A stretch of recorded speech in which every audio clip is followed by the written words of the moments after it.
Actually, where do I want to?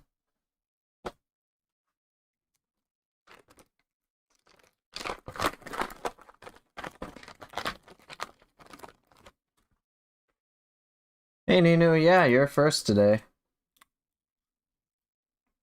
Oh. Hey Golden Seed, good to see you too.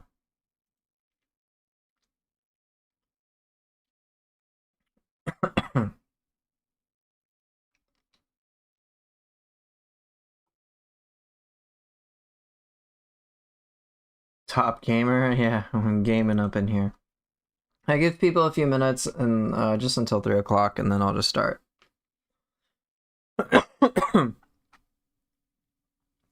Meantime, I'm trying to figure out where I can play. I'm trying to figure out some different mic placement.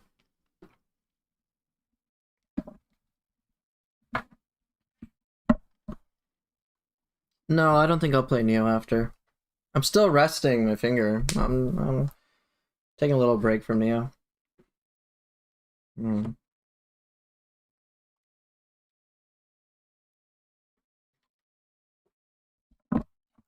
Name's not Poofy, oh come on.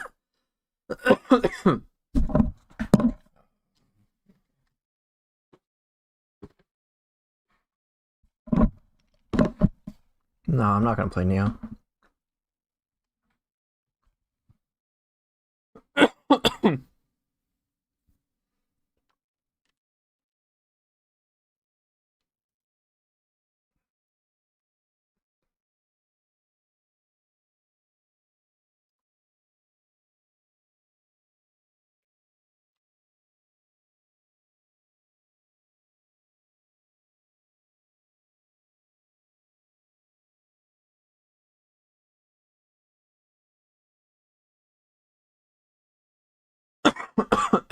Even if Poof doesn't need break, the yapping will need several hours. Yeah, I know.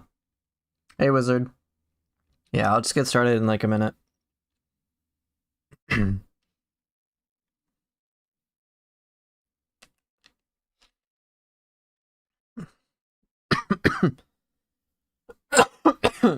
You wanted to see some Spear Fist action today, but it's okay. Good stream, Mr. Poofy.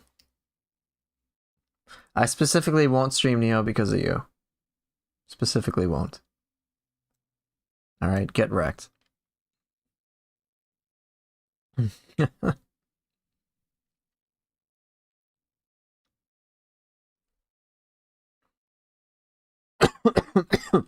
God dang it. This stupid cough is so annoying.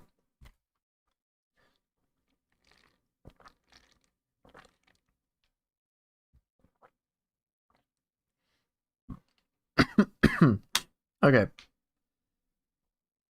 I legit like only started coughing like now. Hey Cram. Poofer swallowed a Gawkeet. Get out of here. Okay. So I'm just gonna start now. There are 8 questions. Is it an itchy cough or it's just an itchy cough? It doesn't hurt. It's just a nuisance.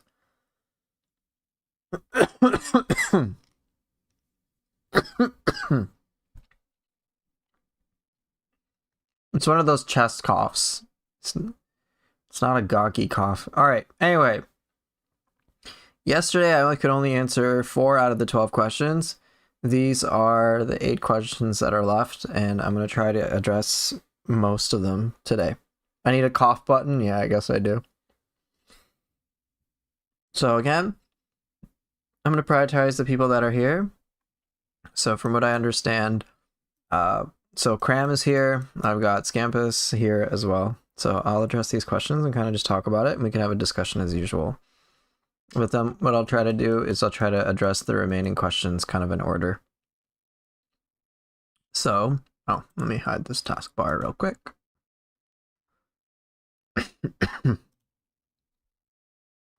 Alright. I like to imagine every cough is a failed Keeples attempt. Nice. Alright. So, in the order, I'm going to go with Cram. I think Cram's the first one. Let me check.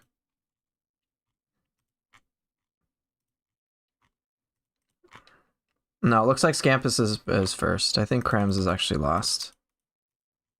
So I'll do Scampus and then I'll do Cram. Okay. So the question is, how do you talk to people who make you uncomfortable, hurt you verbally, whether it's intentional or not? There's a few things going on in my head. One, do you even want to?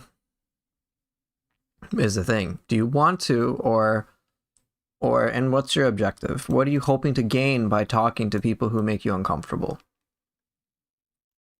I ask because if someone's made me uncomfortable, I may not want to talk to them at all.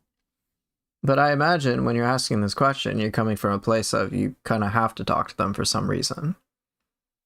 So could you shed some light on this? What do you mean by this? What makes you ask this type of question? Sometimes you have to interact with them. Well,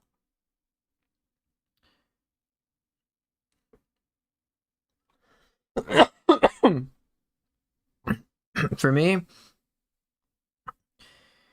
truth be told, I generally don't like interacting with people I don't want to. Straight up. And that's the first thing.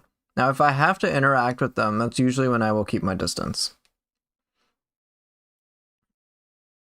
If someone is, let's say, I might tell them, and maybe it's their boss or something, right? And I've been in situations like that, and what I ended up deciding over time was like, hey, if the other party isn't going to necessarily be understanding towards me about the way they've hurt me, regardless of their intent, I could give two shits if someone intended it or not. If someone hurt me, in order for me to feel comfortable with them, I would on some level need to see some accountability. But again, this is from and I have to say this just because of my line of work. This is assuming like I'm genuinely innocent. I've had people like, oh, well, someone was being mean to me. And I'm like, wait, why? Why are they being mean to you? So what about jokes that don't land for me? Then honestly, I would just say, hey, the joke didn't land for you.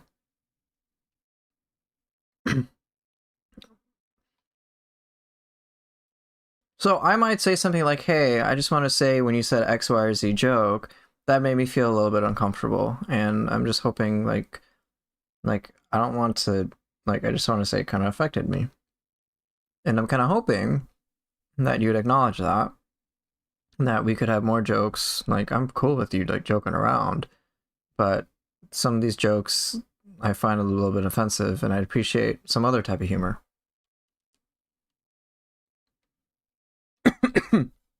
Now, what I'm anticipating is that someone just doesn't really give a shit, and then they try to spin it against you and say, oh, you're just too sensitive.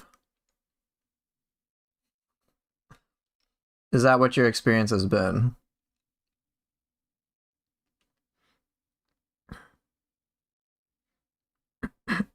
Yeah, I'm there. I'm right there with you, April. Just be very direct. Direct about how someone's behavior impacted you, how it made you feel.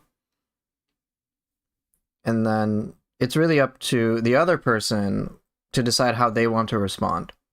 Now, if someone is going to tell me, oh, you're being too sensitive, and assuming like it's a normal, healthy interaction, it's not like one of the toxic ones that I work with on clients for, at that point, I'm like, okay, this person doesn't want to acknowledge the damage they've done to me.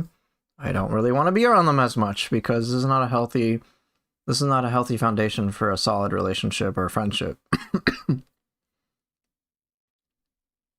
So, oftentimes, so let's go back to all these fancy diagrams. I've had this issue before, actually. Actually, you did. So I will speak as somebody who's been on the other side who would say stuff like, oh, you're just being too sensitive. I've done shit like this. And usually someone will talk about, oh, I didn't mean to, or I didn't intend to. Right? People will usually say, I didn't mean to hurt you, or whatever. What's my line of work? I'm a relationship marriage coach. I help people reconcile. But that usually happens through transformational change. Be assertive and burst counter them if they start talking shit. Yeah, pretty much. So I used to make jokes. So, Nino, I was on the other side of this, where I'd make a joke and I would say something like, oh, I didn't mean to, or I think you're just taking it the wrong way. I'd spin it back on the person. Right? So, the thing is, intention is usually what people will latch onto, like, oh, I didn't mean to. And then they'll try to defend themselves because they don't want to like feel like they're being bad in some way, shape, or form. They're basically hunting for approval.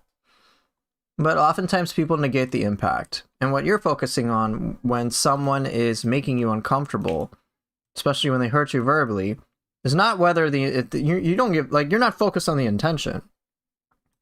You're focused on the impact. In the same way, if someone crashes their car into you, you're not thinking about like, oh, you don't give a fuck on some level about like whether they're a good person or they're a bad person. Like that might change a little bit. But the fact is someone crashed their car into you. You're more focused on the car crash, the actual damage, the actual impact. Focus on, hey, can we like acknowledge that I was hurt and I was damaged? But imagine if the other person said like, well, your car is too weak. Or it's your car's fault, or this, or they point the finger at you.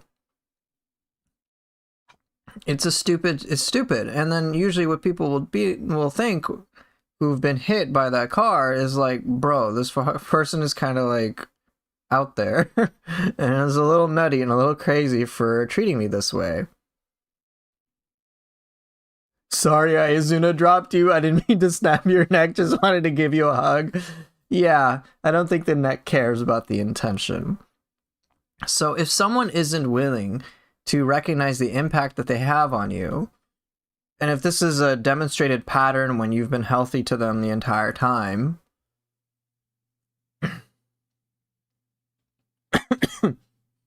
then if they're not focused on the impact, they ain't there. It's not worth it. And at that point, after a long period of time, I'm just like, all right, I'm checking out. I think, April, you're right as well. It might be better to say they use intent as a shield rather than an explanation. Yeah, this shields them from accountability. Straight up. Versus, say, what would be an appropriate reaction from another party when they recognize, oh, hey, I made so-and-so feel uncomfortable. It's, oh, shit, I made you feel uncomfortable. Let me understand how I made you feel uncomfortable so I don't do that again to you. Or if there's a misunderstanding, guess what? Same shit. No matter what another party ought to do is kind of what I talked about yesterday, which was just understand the other person's perspective. Like, no matter what. Try to understand, hey, how that other person, people like myself in the past, what we should have done is just try to understand, how did we actually hurt you? But if that's not occurring consistently, and they're shielding themselves from accountability, just leave it. You don't owe them an explanation. You don't need to like try to force somebody to try to take accountability. Like, you can try as much as you want, but if someone is committed to not trying to understand you, they just won't. If someone wants to be considerate of you, the effort will be there, and you won't even have to ask. You won't have to question this as much. Because if someone recognizes, like, I made Cass uncomfortable with stuff. All right. I was talking about this yesterday with the whole, I'm being generous, and she would say, I feel uncomfortable, right? For me, I'm like, oh shit, I made Cass feel uncomfortable. That's my immediate reaction. I'm not thinking about intentionality or anything about it. I'm like, I'm concerned about the impact. So then I asked her about stuff.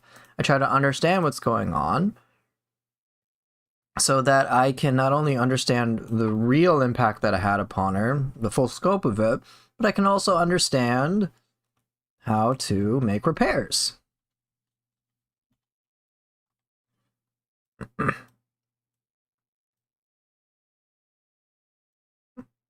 Right, I'm trying to build to this.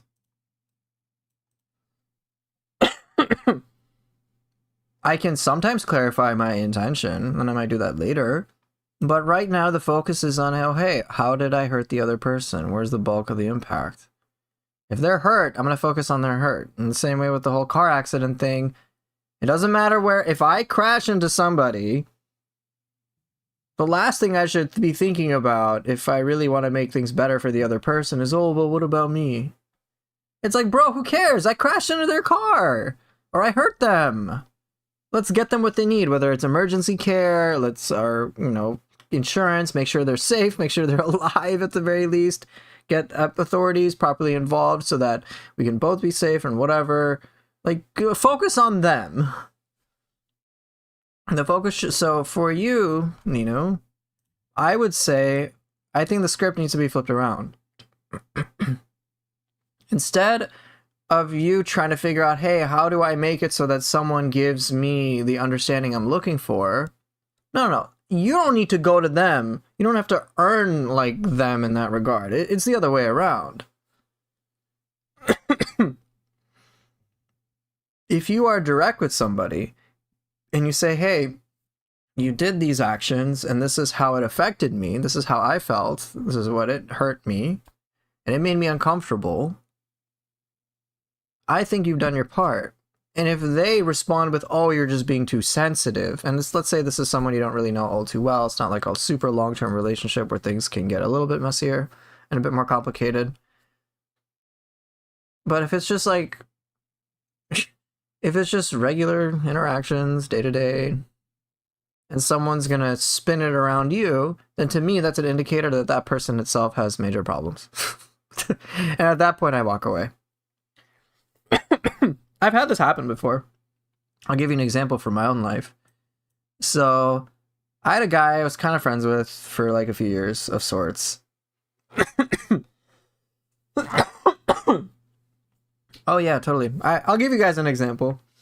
So I was kind of friends with this guy through some mutual thing we interacted with. Wasn't like the closest of friends, but he helped me in some ways that I was very grateful for. So like I felt like, oh hey, like he's a guy I can kind of rely upon. But he had this habit of always being late for things or forgetting things, or not necessarily forgetting things, but just he wouldn't show up to things is the best way for me to put it. And so he'd say like, yeah, like I'll hit you up next week, and like he just like wouldn't. He just like wouldn't. And I'd be like, hey man, you still up for something? And then he'd say, yeah, for sure. It's like one of those types of people who would say, he'd make a promise about how he's going to reach out, or like call, and then he'd either do it in like the most inconvenient times, like randomly without even giving me any notice, or he just like wouldn't do it at all. And so I would say, let's just schedule it so that's a convenient time for both of us. And he like just would never follow through. I guess slacking. I don't know how to put it. But I remember this was March of 2025. I was like, hey man, like, love to catch up. And he said like, yeah, I'm totally busy, dude. I'm busy for now, but I promise you I'll hit you up next week. And this is me after like I'm already kind of used to his behavior of him not actually showing up or not even messaging me. I usually would have to be the one to check in on him. So this time I was like, you know what?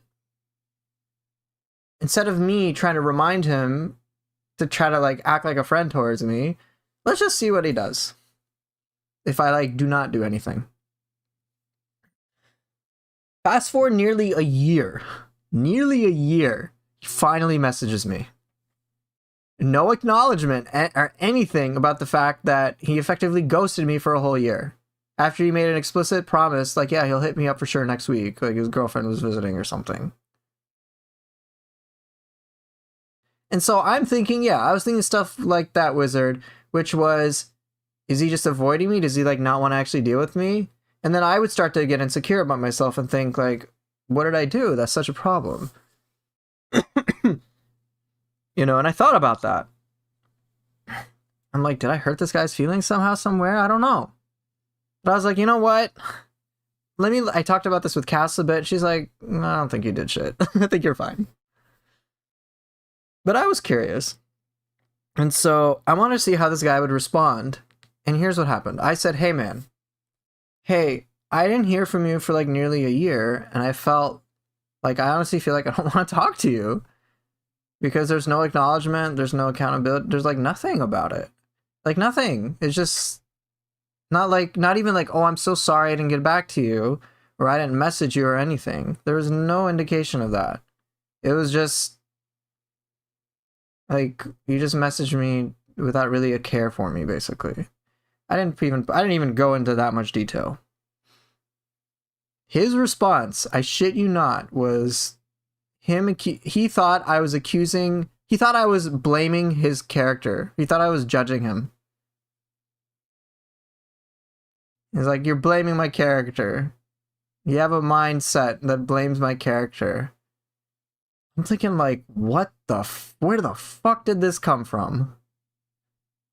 So I had a choice to make. I could be like, all right, I can try to be understanding about the way he might be feeling, but I'm like, wait, what the fuck? He's the one that said nothing to me for over a year after making an explicit promise. And this is a pattern that's happened over the years. And I'm like, okay, I got two choices. I can either try to repair this relationship with somebody who I thought were on the same wavelength, because, like, I'm like, what the fuck is happening? Like, not even a hi, hello. I'm like, this is weird. Right. And as Yoshi is saying, these are like red flag things. And then I was thinking about, like, I've been working through my own self-worth issues as well over time. And I'm like, I don't actually want to deal with this shit. I have a significantly easier time interacting with my ex-wife, who has every right to hate my fucking guts, than this guy who I thought was a friend. And I'm like, wait, if it was the other way around, I wouldn't do this shit.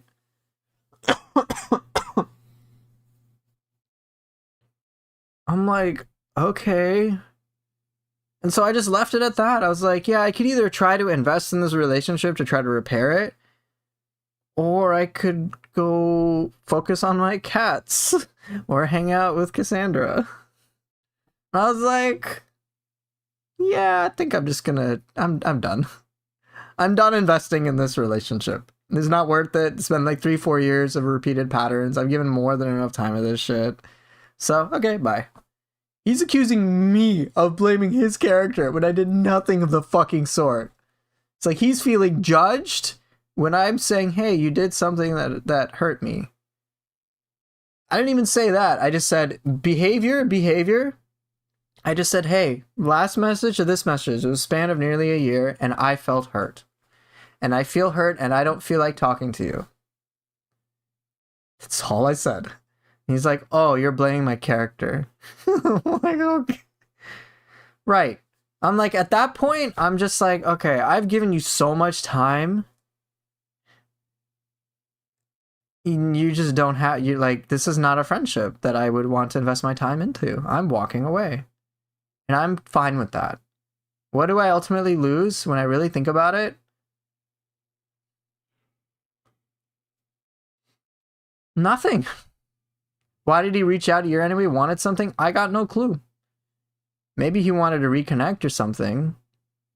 But the thing is, if I can't get my quote-unquote basic needs met in a friendship, basic friendship things acknowledged, I'm like, this ain't a friendship I want. So I made the decision, fuck that, I'm out. Like, whatever. And I guess this brings it to a bigger thing.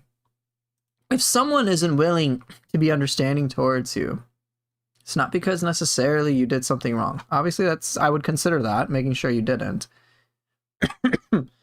But what I would say is oftentimes it's a reflection of their own personal issues.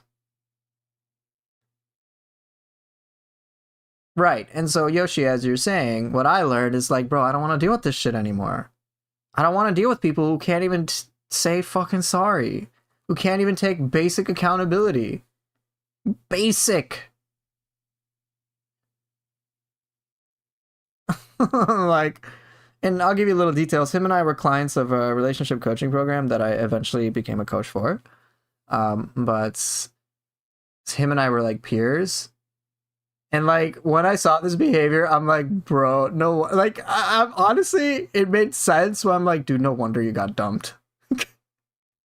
No wonder you got dumped. Because this is how you treat your friends. You don't take accountability. And then you're like, oh, I'm being judged. I'm like, bro, you're the You did something shitty to me. And you're bitching about how you're feeling judged even though I said nothing of the sort? Okay, you got personal issues. That shit needs to be sorted. Otherwise, you're fucked. You're just gonna get dumped again because no woman's gonna think you're reliable. You're not even reliable with your friends. No woman's gonna want to be around somebody who is not trustworthy. Like, come on.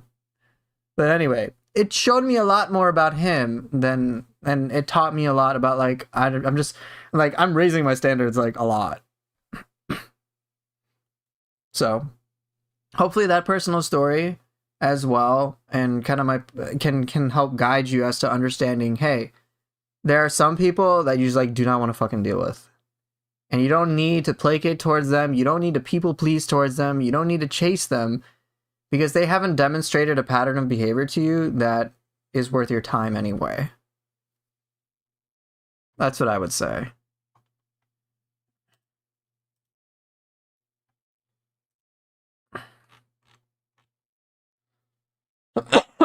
Right. It's more of a liability. Absolutely. It was just, it's like, it's more stress. It's unnecessary stress. It's like no fun. I'm like, bro, I don't like, can we just have fun and be friends? Can you like, come on. Like, I want to get to do the fun shit too. But if you ain't gonna, like, even have basic friend courtesy, then I'm out. Okay, wonderful. I'm glad it makes sense. But yeah, you don't need, don't people please, is all I will say. You can put up a boundary. And some people will sometimes get pissed at that boundary. Like when I said, I didn't even put up that boundary to that guy. I just said, here's how I'm feeling. And then he gets all, like, rattled. And then he's like, oh, okay, well, fine. You're judging me. Okay, bro, you're judging my character. I'm like, okay, cool. Good luck, I guess.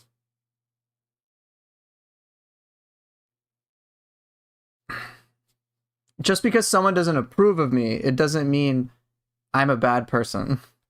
That's what I learned. And for me to determine what makes me a good or a bad person, as I talked about yesterday, I think about, hey, am I practicing my values to the best of my ability? Am I practicing what I think would be appropriate for friendships, for relationships, and so on? Well, if you're like me, you used to be so nice and welcoming, but humans showed you over time you put trust or some in them. They fuck up, now you hate people, and whether hang out, just talk in the park. Yeah. So the thing is, of course, there's a balance with this. That's why I'm saying that it's not like I'm not going to be mean to people. Like, I'm not like, oh, you did one slight thing against me, I will forever be upset with you. Like, for example, like Cass is... Cass, I'm not going to say Cass is mean to me, but Cass has done things that naturally, like, I think people would say, like, oh, Cass is being unfair to you. And I'm like, no, she's not. But that's because I have a full understanding of what's happening. Or a much better understanding of what's happening. And enough of an understanding to be like, no, her behavior is warranted. I'm the one that hurt her. Her distancing herself from me is very natural. Her not wanting to talk to me is very natural. Her not trusting me is very understandable. So I'm like, okay, the situation is flipped. So I understand my contributions towards eroding that relationship with her. And so my perception on it is different. So when it comes to me trusting people, I'm very, like, if it's my first impression with somebody, I'm going to go based off of the data that I do have. But I'm also going to consider, hey, how am I treating them? If I'm genuinely treating them well over a long period of time, and I'm seeing they're being shitty to me, then it gives me, like, a free pass to be like, yeah, I don't want to deal with this anymore. Right. You know, I might communicate my boundaries, communicate my wishes to somebody, and so on, and go from there. But I'm very curious to see, like, hey, how is somebody behaving in the present? It's an indicator for the future. And with this other friend in question, or now he's no longer a friend, I evaluated it over 3-4 years. 3-4 years. And it got worse, progressively worse, or it didn't improve. So I was like, nah, waste of my time. So it's 2 parts. One, I have to understand whether I'm behaving the best. Am I actually practicing what I'm preaching or what I'm complaining about? Like, if the situation were flipped, would I actually try to be understanding? Would I take accountability? Or would I make excuses? If I'm making excuses, then I'm obviously like need to work on myself significantly. But assuming my self-esteem is in a good place and I'm treating people well consistently, and I'm getting a lot of not only internal, but I'm getting some external validation that, yeah, I'm actually like, people are actually resonating with me that are good and that I have good times with. If I have strong evidence that I'm actually a good person and I get along with good people well, and I'm genuinely happy, then it's a lot easier for me to be like, oh, someone's treating me like shit and I don't actually deserve this, so I'm out. Right, Yoshi. If that person had said something as you're saying, like, hey, I sometimes take time to not talk to people. If you'd even said, hey, man, I'm really busy or I've got this shit going on, but I promise I'll get back to you at such and such time. And then he actually followed through with that, there would be zero issue. Zero. I'd be like, no, that's cool, bro. Like, yeah, man, I'll get, like, if he said, I'll get back to you next week. And he didn't. He got back to me next year. And he didn't mention a thing. Even though the messages, the text messages we had between each other, it's like very clear. Hey man, I'll get back to you next week. And then like March of next year. No acknowledgement. Not like, hey, I'm sorry I was busy. Not even some sloppy excuse. Just nothing. Acting as if nothing happened. Right, Yoshi, even if you were to say that, I would have been like, all right, man, is there some way I can help? Because I might not be like too happy about it, but if you had communicated that beforehand, hey, bro, by the way, like, I don't know when I'm going to reach out to you, but right now I just need a little bit of time and space to myself. I want to feel better, feel like 100%, and I just need to keep my distance for a bit. You know, if that person had communicated that to me, I would have been fine. But it was the lack of communication about what they were going to do for the future, leaving me in the fucking dark for a year, and then returning acting as if nothing fucking happened. And then when I say, hey, something did happen and it did affect me, then they have the audacity to blame me and say I'm blaming their character. I'm like, these are layers of fucked. Because if I knew my friend, for example, was like unable to reach out to me because of whatever personal issues that they're having, my instinct's going to be, hey, forget about my concern. I want to be there for them. I want to help and support them. Because I bet they'd like to be more my friend, but they're having a problem. What can I do as their friend to help? I think April Poet was talking about this yesterday with their situation where once they understood that their friend wasn't using a phone and earbuds out of some sense of disrespect, but just because they had sensory overload, all of a sudden, April's perspective changed to be like, oh yeah, well, I'm a lot more understanding about it, and, you know, maybe there's something I can do about it for the future. Which is what I'd have too.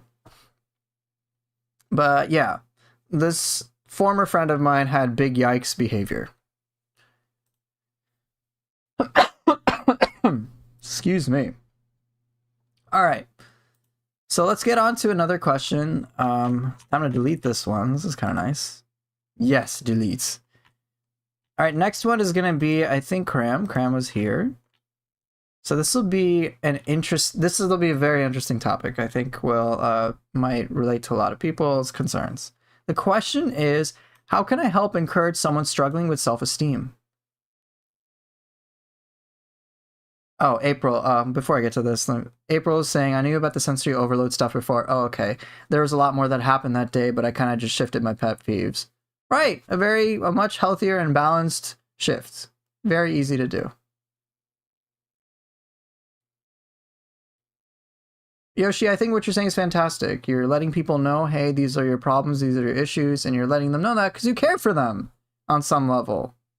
You're like, yes, I got issues, but I'm going to go deal with my issues as best as I can so that when I show up to you guys to hang out with you, I'll be all right. Right, you're in a much more understanding space. That's great. Legit, just replace that former friend's behavior with yours, no problem. I'd have literally no problem. Exactly, you're making a definitive effort. It's obvious. I'd be like, oh, this guy has some personal problems that they're dealing with, and they're trying to work around it. Great. Easy. Ain't shit got shit to worry about. It's not that hard. But this other guy was just making his life so much harder, and then saying, "Oh, it's the problem lies with other people." I'm like, "Oh my fucking god!" Okay, it's okay. Back to this question that Krams asked: how can I help encourage someone struggling with self-esteem when, from my point of view, they need to work on themselves, but it may not be my place to tell them that. I want to be supportive and not push them away. So ultimately, what we're thinking about here is how can we get someone to change? Unfortunately, getting someone to change is not within your control. You can't. You as humble, as shitty as it sounds, you can't really get someone to change directly. You can try to think about it and brainstorm it all day and all night, and you can come up with something as much as you want, but it won't matter unless the individual themselves wants to change. Now, that doesn't mean you have no impact on them whatsoever.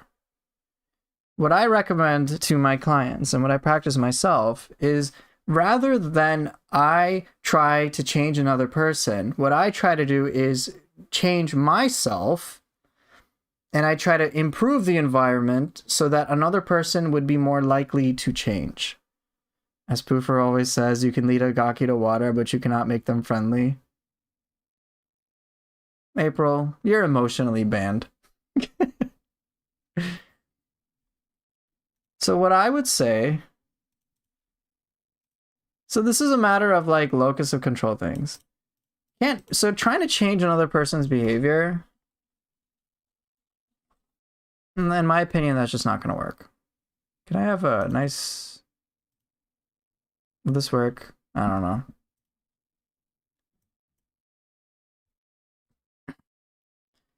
Trying to change another person, good luck. When it comes to me with my clients, what I try to do is not try to change them directly. I don't say you need to do this now or anything of that nature. What I try to do is I try to create the environment for them so that they willingly will change on their own. So that someone has to, in other words, someone has to want to change on their own. But what we can do is we can influence things so that they may want to on their own. So, for example, with my own relationship with Cass, and again, we're not in a romantic relationship or anything like that. We're best friends. It would be nice if she were to tell me more things. Obviously, I would like for that to change. But if I focus on, how can I get her to change her behavior? I'm also ignoring the fact I'm ignoring my own part, my own ability to change myself and environment. I'm right. That's really about, that's what I focus on. I focus on this. It's not my responsibility to get someone to work on themselves. It's theirs. What I can do is I can just keep growing and effectively inspire someone else to change on their own, because they're like, oh shit, I like what I'm seeing and I feel like I can grow. Let's take my Neo gameplay, for example. When I created that 2,000 hours video for Neo 2, camera getting a little blurry. My goal was just to say, hey, here's what's possible. Here's what's cool. My approach wasn't to go on social media forums to try to tell people to play Neo differently. I didn't try that at all.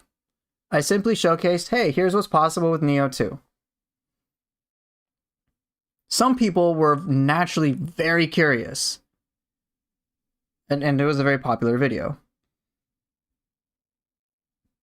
I just focused on growing my own Neo 2 or my Neo skills, so to speak. I focused on creating lots of guides to assist people to change how they play with Neo in the first place. Those that were willing and were curious naturally looked into my content without me having to reach out to any single individual. In the same way,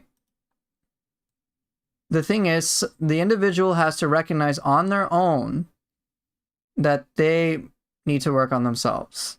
It is not in your place to do so. I have tried, and I say this because even as a coach, I never try to frame it as a way for, hey, client, you have to change because I say so. The client has to change because they're like, oh, I see what my coach is saying, and I want to change because I agree with them willingly. As Wizard is saying, if the other person does not want to change, then you have to start doing something they don't like. Potentially. You make changes. They may not like it. You keep growing anyway. You keep investing and changing yourself in an environment. But some people just may not be ready for it. You keep growing anyway. And sometimes, as was the case with me in my marriage, it took Cass divorcing me to even start really considering that, holy shit, maybe I've really fucked things up. Or maybe something is seriously wrong and I don't know what I'm doing. I need to introspect and investigate myself. Think about that, dude. It took a divorce after our cat died for me to start considering, yeah, maybe I wasn't that good of a husband.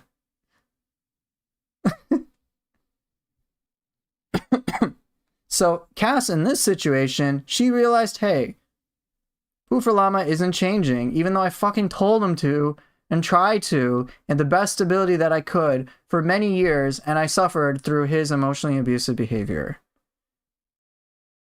And she's like, I can't do this anymore. I'm out. I'm making a change. Fuck this. I'm like, I'm out. She's like, I'm out. I'm done. I'm not dealing with it anymore. He's obviously the problem. I've already thought about like 500 times whether I was the problem, so I'm fucking out. And so, you know, she left. I can say understandably so now. So she decided to make a change. She's decided to grow. She's decided to heal independent of me because she's like, yeah, I can't work this out with this guy. And I mean, she was right. Now, I obviously had a choice to make. I could go the stereotypical lonely divorced man route. And like, I think I did for a little bit. No, I don't know, maybe a little bit. I don't really remember anymore. I could go down that route and be like, oh, I remember I actually had like, I remember I was reading something where I said, oh, Cass was being unfair to me. She can be so harsh sometimes. And now when I look at it, I'm like, oh my fucking God. Like, it was so dismissive, it's ridiculous, because she was being lenient. So you purchased Divorced Dad's playing cards? No, I didn't. I do remember at the time, though, I had people, like, asking me if I wanted to, like, date other people, and I'm like, no. I don't know, I kind of got divorced, I kind of need to fix whatever led to that, you know? And of course, all these people who were, like, asking me if I wanted to date again were trying to encourage me to do that were all, like, super unhealthy in the first place. I'm like, all right, whatever. But yeah, so Cass made a change and made a change in the direct environment. Now, she wasn't trying to change me. She'd given up at that point. She was trying to do what was best for herself anyway. Obviously, I had a choice to make. And I had to really come to terms and to reckon with things. Now that Cass is very different, and she's changed the environment, what will I do? And that was a choice I had to make. Now, what I decided to do was to fix my shit. And I still work on myself to this day, because I'm like, yeah, there's some shit in my head I don't like. There's some trauma that I still need to work through that comes out in ways I don't like. So did she force you to change? No. No, she didn't force me to change at all. She wasn't like, oh, you need to change now. She's like, she even said, I don't care if you change. She's like, good for you if you do. I'm like, it's great for you to work on yourself, but it doesn't matter. I'm never coming back to you. Like, I'm divorced. How fucking, like, that's that clear. So she took away any hope of us getting along together, talking together. I mean, she blocked me. She kicked me out of the house, all that. She did all that. She made a change. And so I had a choice to make, which was, do I change anyway for my own personal independent reasons, my own intrinsic reasons, or do I do so for some dumb, shitty reasons? Now, as you may have heard me talk about, for me, my change became entirely intrinsic once I recognized, oh, hey, man, you were emotionally abusive. And that struck a chord with me because I was like, oh, fuck, I was emotionally abusive and I didn't even know I was being emotionally abusive. I'm like, that's like 2 fucking layers of problems right there. I'm like, if I was that blind to doing terrible shit, I need to fix all that. Because me being an abuser is something that goes against my own values ever since I was a kid, and I experienced childhood trauma and abuse as a kid. I never wanted to be physically abusive, and I wasn't. But for me to even be any other form of abuse, I was like, oh, that's grounds to get divorced immediately. Cass's behavior is irrelevant. I need to fix me. But, so the point being is, if you're trying to change another person, good fucking luck.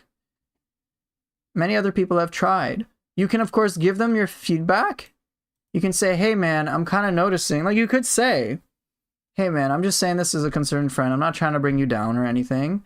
I've just noticed a couple of things that I think, are kind of causing a bit of problems for you, and I just want to help.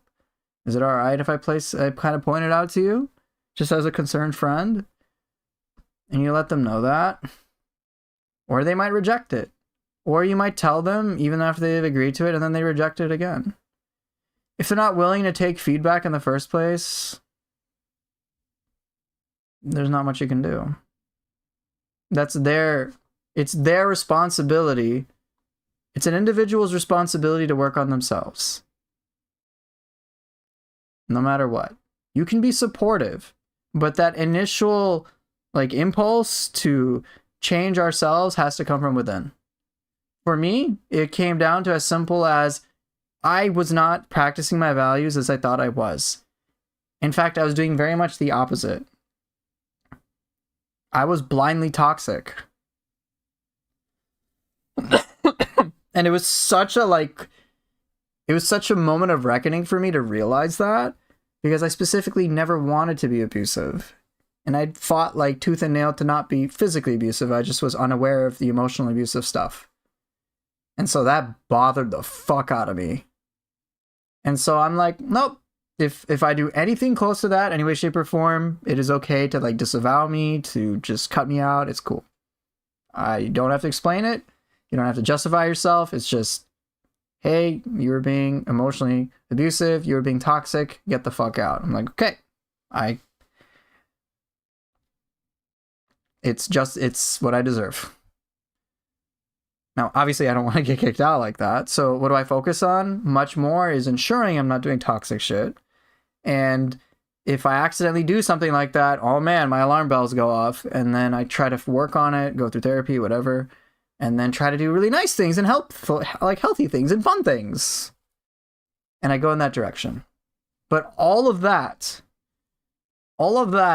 working on themselves type stuff is internally motivated.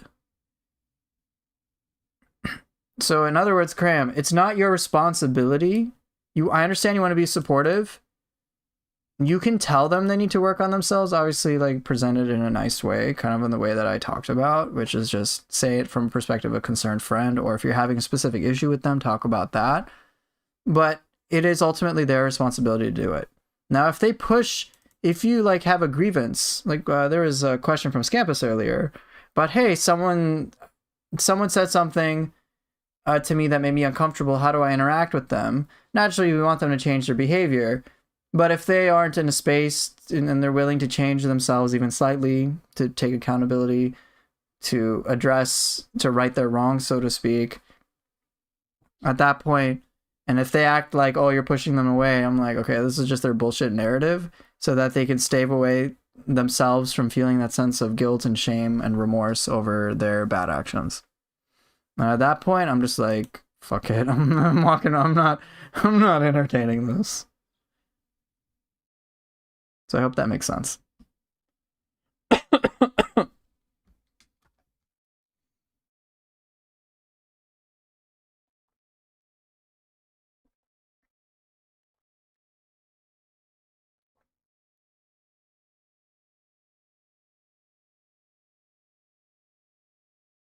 All right, so hopefully, Cram, you got your information there. Let me know if that answered it for you. If I don't hear anything from you, I'm just gonna assume it was taken care of. And move on to some of the other questions.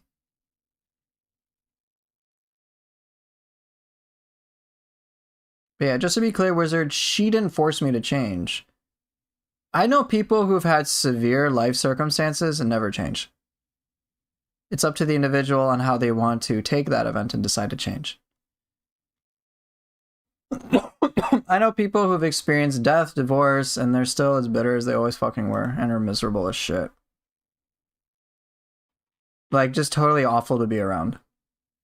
And they make the same stupid conclusions. And they reject any well-meaning advice.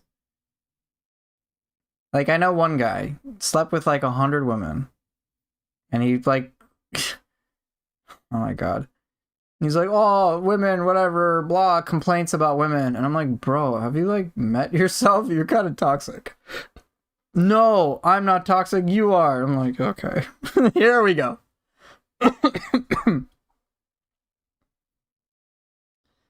So yeah, some people are in their own way, and you know, they may not. They need to learn from their mistakes. Otherwise, yeah. Oh, that guy. Yeah. Exactly, Wizard. Some people just haven't learned from their mistakes, even though they've like. I think a big part of it comes down to just denial.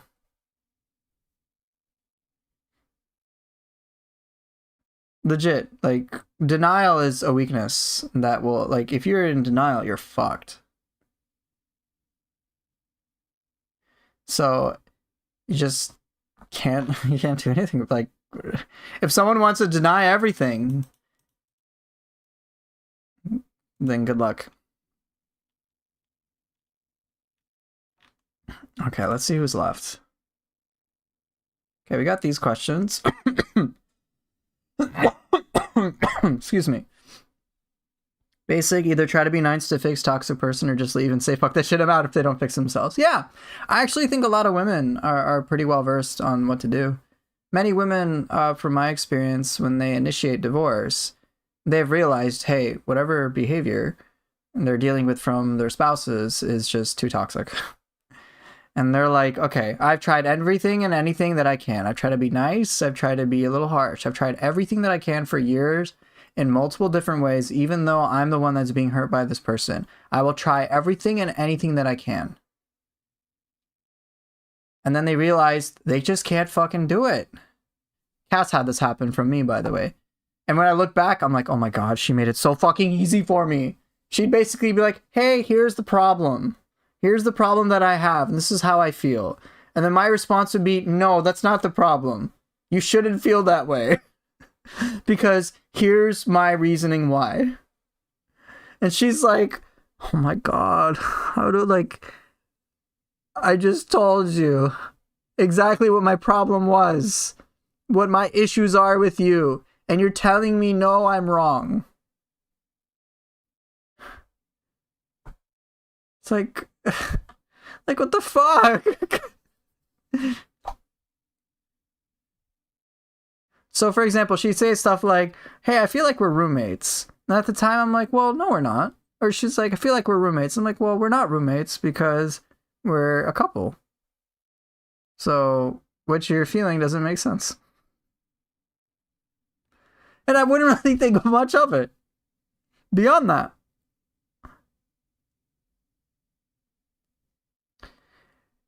And now I'm like, oh my god, she was telling me she was falling out of love with me.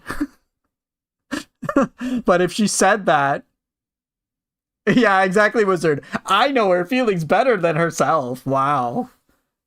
No, that's not how you feel. This is how you feel. No, that's not the problem. This is what the problem actually is. I'm right, you're wrong. And then she'd be like, okay, there's no point in telling this guy shit.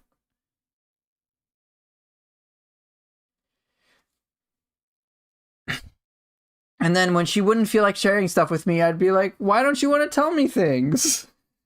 Why aren't you opening up to me? Aren't I a nice guy? Basically. And then, you know, she'd be, obviously she'd think like, no, you're fucking not. But if I tell this guy, he's gonna, and then if I tell it to this guy, he's probably gonna he's going to get upset and it's just going to be all about him. If I say it's going to be all about him, then he's going to deny it. And it's just going to go in fucking circles. And it's already like I'm already doing mental gymnastics over basic fucking shit. I'm just saying, hey, I'm hurt. Please don't say, no, I'm not hurt. I'm saying I'm hurt. Oh my God. Why does this have to be so much work? It's such a simple fucking problem. Oh, you're getting frustrated at me, Poover Llama, for me being upset? Oh my God. It's always about you. And it would just go on and on and on and on because I wasn't doing what I talk about now, which is, the whole understanding the other person's perspective. And then she'd tell me like, hey, you're not trying to be understanding about me. And I'm like, what are you talking about? Yeah, I am. All right, see you later, April. Not Gaki Llama. Get out of here. So it just got too frustrating for her to try to change me. She couldn't do it because it wasn't in her power to do so.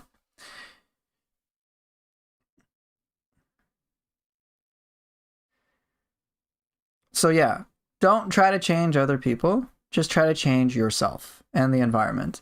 And let the other person decide if they want to follow suit. In my case, I didn't for a very long time. But again, that was that. I've told somebody that they need to go to therapy. I said, hey man, you should probably go to therapy. You're like, it sounds like you're dealing with a lot. And they're like, no, I don't want to. And I'm like, okay. At first, I would used to say things like, well, hey, it's probably pretty good, you know? You know, like, you seem to be going through a lot. You'd probably get some comfort there. And yes, this is Neo 3 DLC. And they didn't. And this person still has problems. You can't make someone do something they don't want to do, nor should you. If someone doesn't want to change themselves and work on themselves, that's their choice. You don't have to participate in it, though. You don't have to enable it. You don't have to yes man it. And if they're willing to do dumb shit towards you, you don't have to participate in that either.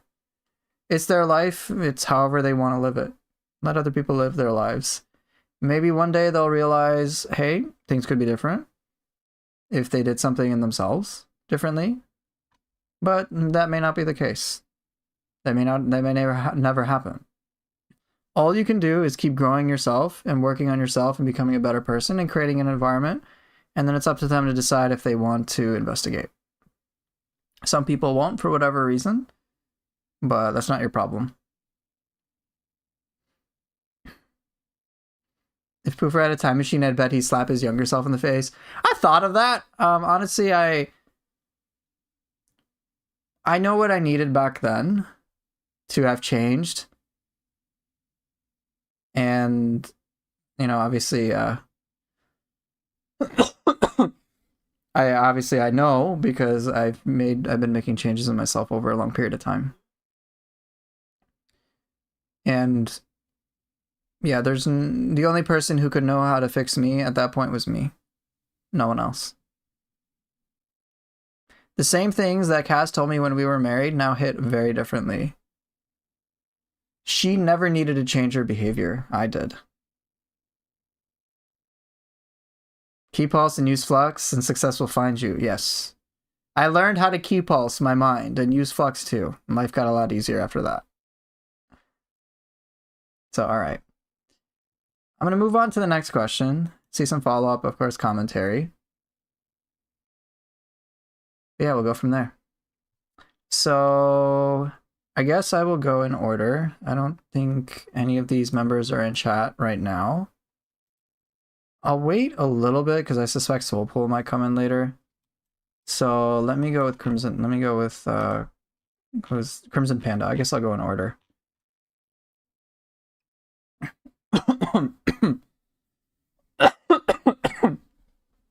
Let me get another cough drop. So Crimson Panda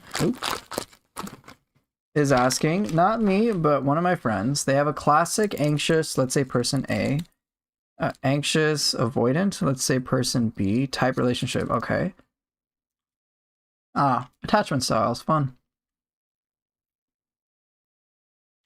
Let's get rid of this.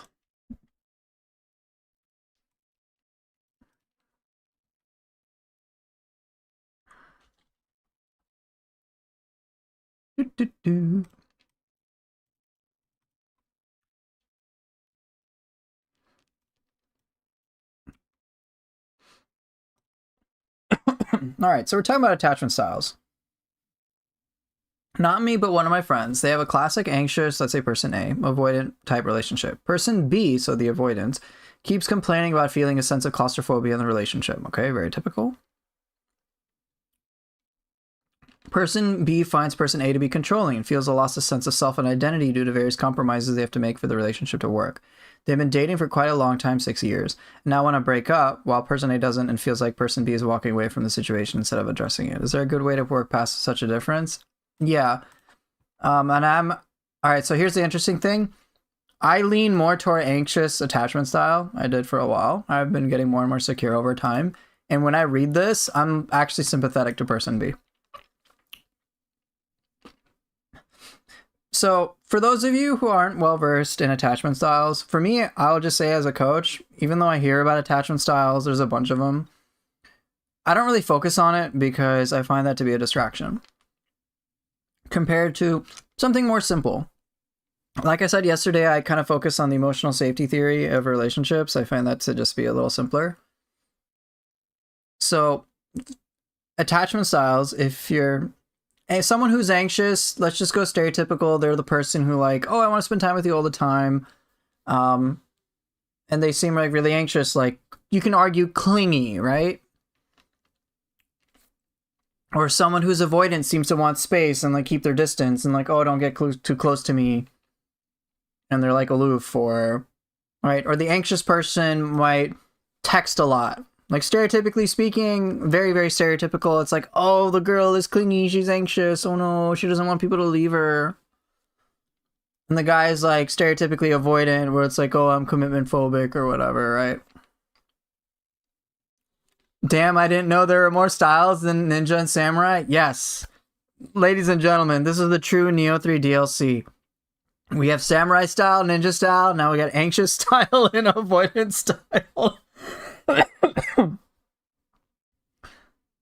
Yeah, the cough is an irritating, itchy, dry cough. I need to get a cough suppressant.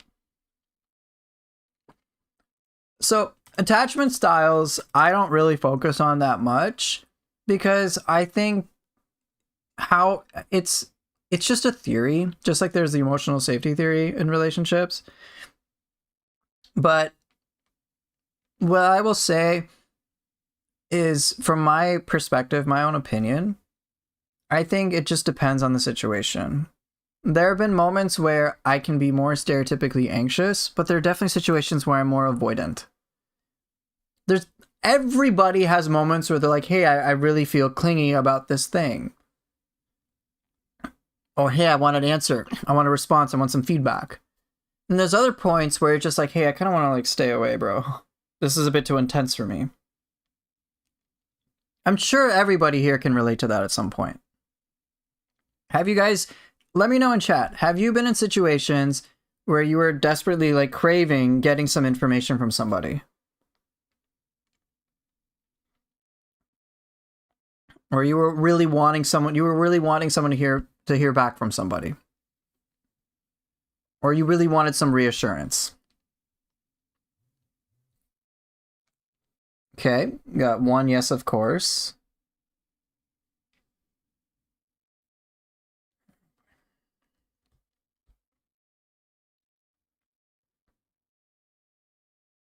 Not wanting to deal with attachment style all the time, bro. Okay. It's crazy if what you need is to defeat Hiriko. Okay, yeah, buddy. Now, let's take the other flip situation. Have you ever felt someone really come on to you a lot, or someone be like feeling like they're pulling stuff from you and you're kind of like, bro, back off. I don't want to deal with it all that much. And have you ever felt like you want to create more distance from somebody?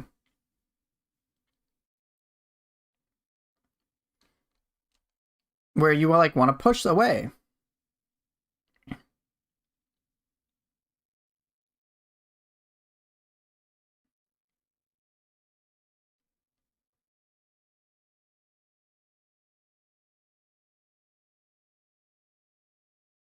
Okay, I see also yes. Just that's it? Just only one person? That's not a relatable experience? Is that the case?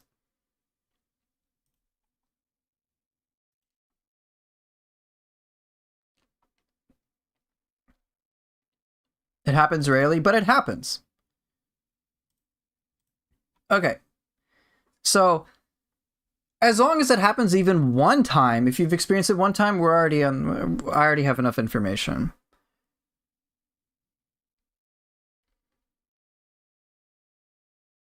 I got a friend who likes to cuddle, but I usually don't want that. Right. In other words, there are moments where in some sort of relationship, whether it's a friendship, there are moments where you're like, I just want a little space. Just a little bit. Okay, especially in public, right? My point being is, oftentimes, so when I saw this question, here's what I'm seeing. Person A is more concerned. So here's the thing. Person A is more concerned about their perspective rather than trying to be understanding and trying to work with person B.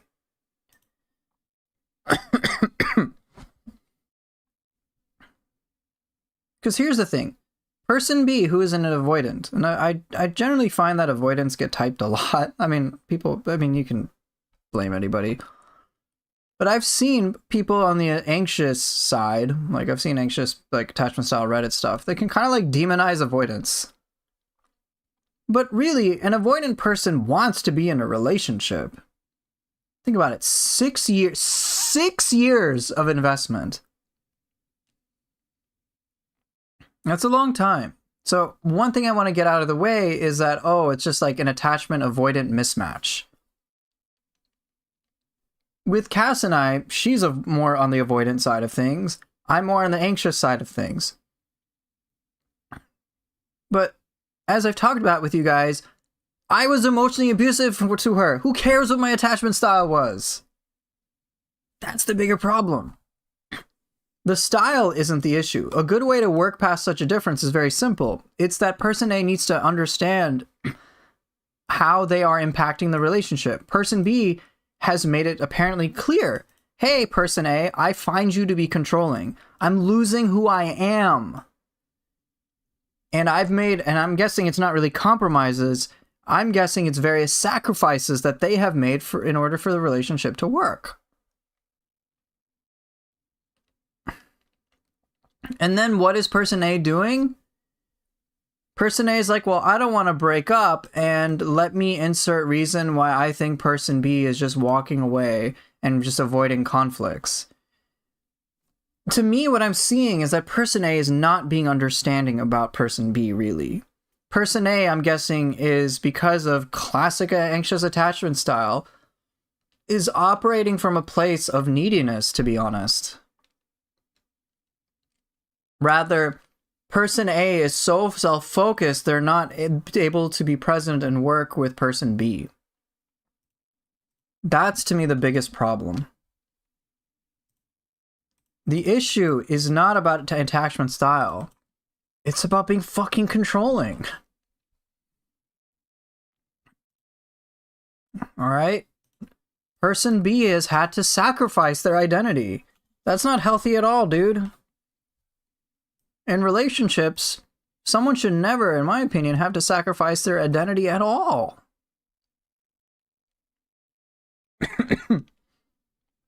Rather than person A trying to understand where person B is coming from, they're focused on, oh, hey, person B, come to me once again. Do it on my terms once again. So what that I'm controlling? So what? You're losing who you are. You should still be with me. If this is the pattern that will continue from person A, this relationship will never work. They will never be able to figure out the real problems that exist in the relationship to be able to actually work past it.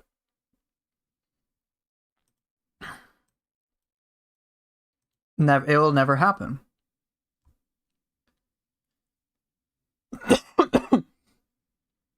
Because here's the thing, the person who might be anxious in this scenario is really just being self-focused. Here's the thing, let's say that other person, one common fear that I had when I was obsessing over, when I was much more controlling, was, oh gosh, if I don't do all this stuff to invest in this relationship, the other person won't, and maybe they'll find somebody else. I'm focusing on shit outside my control. I would encourage person A, if they really want to follow attachment style theory, is to work on becoming more secure. Let the other human being do whatever the fuck they want. Oh, they leave you? Okay, that's their choice. They fall in love with somebody else? Oh, that's their choice. Because the main thing, the problem is right there. The person can't be themselves. They're not allowed to be themselves. They have to do things they don't want to do. When you guys tell me, do you want to be in a relationship with somebody who doesn't allow you to be yourself? That doesn't allow you to do what you want to do?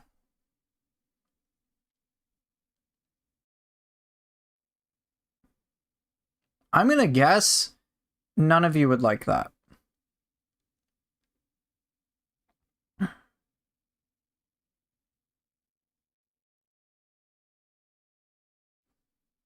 It's the worst nightmare. Exactly. We're going to want to push away. Yeah, probably not. Yeah. No, you can't be who you want to be. You have to be who I want you to be. You have to do what I want you to do. Why? Because I have anxious attachment style. And I'm so scared based on whatever narrative I have, whatever life experience, whatever baggage I have. I need you to cater to me, to make me feel whole as a human being. You sacrifice yourself in the process. And you can't walk away from this relationship. You're just avoiding conflict again. It's like, bruh, no, we're sidestepping the issue. Person is losing who they are. As Ninu said, it's the worst fucking nightmare.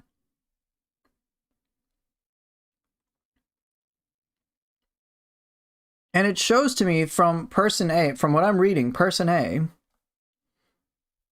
I don't actually put, I'm sure person B isn't doing the best things to maintain the health in the relationship. But honestly, I'm just like, well, they're losing who they are.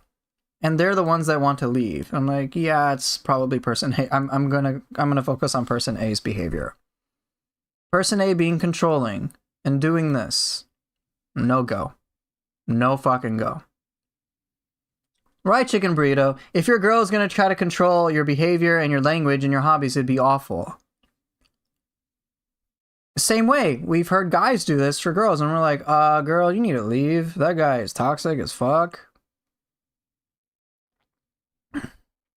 I'm gonna rag on men because I'm a guy, and it's totally fair fucking game. Okay? I've heard of guys who are like, oh, I need to have sex with the other person to feel connected, right? And they like need it to feel loved or whatever. And so then they'll be like pushy towards the woman.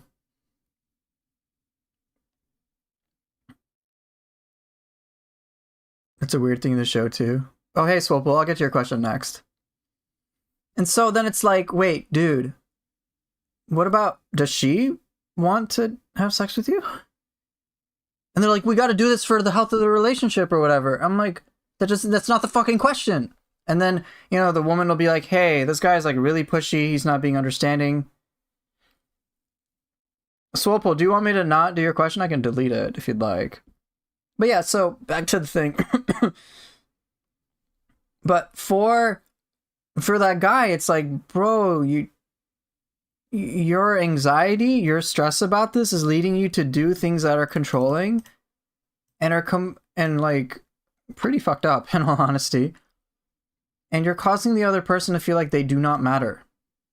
Who they are doesn't matter. And they need to have sex with you, otherwise they're not investing in the relationship, and you're like blaming them in some shit. It's like messed up.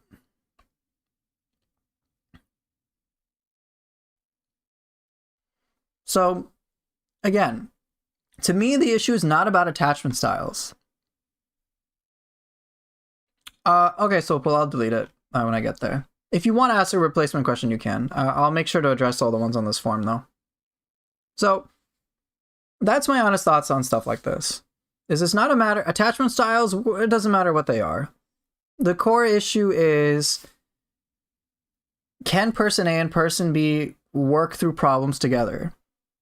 And it's very clear to me, based on what I'm seeing here, it is not being done. And this person is considering leaving, which is super fucking serious.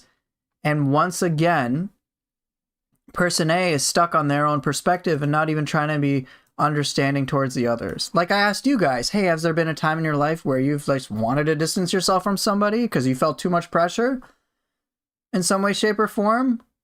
The answer was like, yeah, I think so. That type of answer is at least a step in the right direction. I'm like, okay, well, if someone can be understanding towards why I might want to keep my distance, okay. And all of you who have said, hey, I've been on the anxious side of things, are also being more understanding about the avoidant side of things, so to speak. We're like, whoa, I don't want to lose my sense of self. You kidding me? But that's the thing. In this situation, I don't think person A is doing that. So to work past the difference, I would actually if I were to pick a client, I would say I'll pick person A. Person B is very clear. They want to leave, and they have every right to leave. The way I see it, even though I fall under the anxious attachment style, like spectrum, more secure these days, is what I will do is I will treat someone the absolute best possible way that I can. And I will seek to understand how I can treat them even better. Obviously, I'll want something back eventually, but it's nice. But it's never a requirement. If Cass were to tell me, hey, I feel like Cass has told me some equivalents of this. She's like, hey, I just want space from you. Like, I'm being triggered by, I'm remembering lots of things from my past when you were sick, and I just like don't want you around, and I like don't want to talk to you. I'm like, all right, thanks for letting me know. I will respect your boundary. I will respect your space. That's it. However, I feel like, oh no, Cass doesn't want to spend time with me. I'm like, who cares? I'm like, whatever. Oh, thanks. How's it going? It's going good. I would tell you what we're talking about now, but you want to know what I'm talking about now? I'm talking about attachment styles, and I was saying how like I lean more anxious, you lean more avoidant, right? Yeah. And then I was talking about how you like wanted your space from me for when I was sick. And you're just like, yeah, it's reminding me of a bunch of shit when we were married. And I was just like, I'm like, okay, cool. See ya. Yeah. That was it. I tried to respect you. Did you feel like I respected you? Yes. Right. As opposed to me being like, no, Cass, you can't do that. Oh my God. Blah, blah, blah, blah, blah. Right. Which is what I imagine I did when we were married, right? Yes. Yeah. She's just like, yep, you did that shit. So we're talking about that in relation to a client question. Or, sorry, not client question, a YouTube question. Sorry, you're trying to rush out? Okay. And this person is this person, I'm guessing, I don't know, it might be a guy, I don't know. But this person is person A. So person B wants to leave, they're more avoidant. And person A has apparently been controlling. And person B is like, hey, I find person A to be controlling. I feel like I'm losing who I am. And I feel like person A is like really encroaching on the sense of space that I have. And I feel claustrophobic, like get away from me type of deal. And so person B wants to leave the relationship. And so the question was, is there a way to work past the difference? And I'm like, well, I think person A just needs to chill the fuck out, basically. Yeah. I'm like, stop being so selfish, bro. Right. Like person B says, hey, I have these needs. Can you respect these needs? And person A is like, no, I need it on my terms. I'm like, well, fuck you, dude.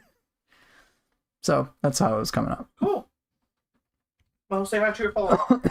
All right, Cass says hi to everybody. Thanks for the chocolate.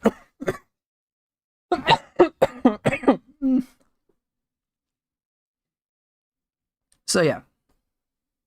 I asked Cass, I'm like, was I like that when we were married? She's like, yeah, you were. I'm like, did I respect you now? And she's like, yeah, you do now. Ta-da. Cass. Oh, she can't hear. I'll tell her later. So yeah, that's in this situation, I would say to boil it all down to this. To work past such a difference, I think it's not a matter of attachment style. I think person A really needs to investigate. I think person A needs to work on themselves. I think that's like the weakest link. For person B, they're doing what they want to do. They want to leave. They have every right to leave.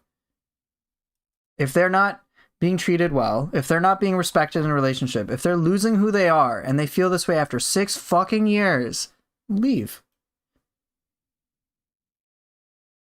Now, I wouldn't be surprised, based on what I'm reading about person A, is that person A has a tendency to blame person B.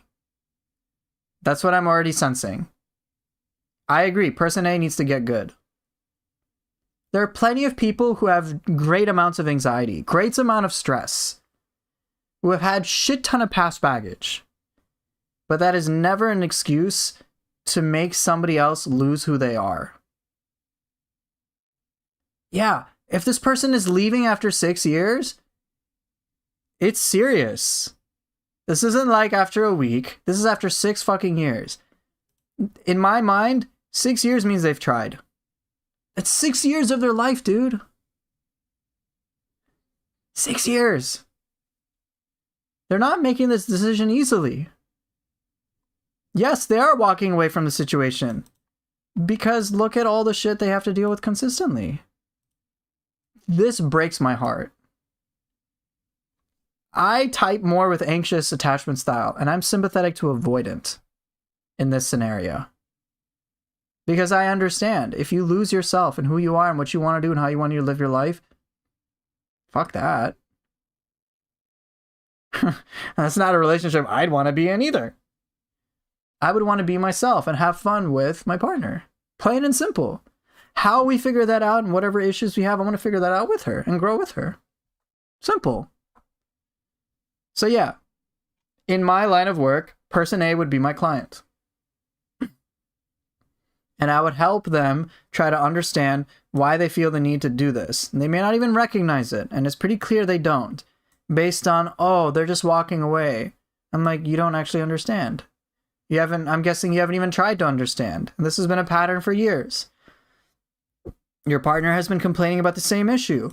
You haven't really made changes because you don't really fucking understand it. It means you probably don't empathize with them. I'm guessing you're very selfish. I'm guessing you have a tendency to blame your problems on other people, rather than look within and look to see how you fuck things up from time to time. I'd be willing to bet person B would be like, yeah, I did kind of screw things up in the relationship, and they would account for their faults. I'm like, but I needed to leave because this was such a huge damage to me. I couldn't do it anymore. I tried everything that I could. I would see some sense of accountability. I would most likely see some semblance of self-blame. But still, they're choosing to leave. And based on my own experiences with how couples break up, I would think person B is much more likely to have a healthier relationship than person A. But anyway, that's some of my professional input upon that. So, I know Crimson Panda, you're not here, but hopefully my answer was adequate in case you look at the VOD.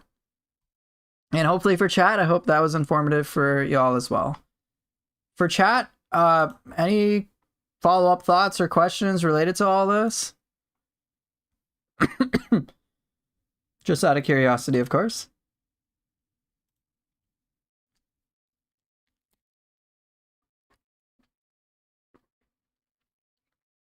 Oh, that dark chocolate's so good. Is this really about a friend? I don't know. Yes, can you repeat that? Wizard, there's this fancy feature on YouTube called, the playback thingy, you just rewind. Now, my guess is, assuming the only way out is breakup, yes, I mean, it's already going that way. But what I help clients do is I help them reconcile. So just because someone breaks up, it's not the end. Person B is basically asking person A, can you please change? I really need this. This is really frustrating for me. This is the damage that's happening to me. And person A is refusing to do so.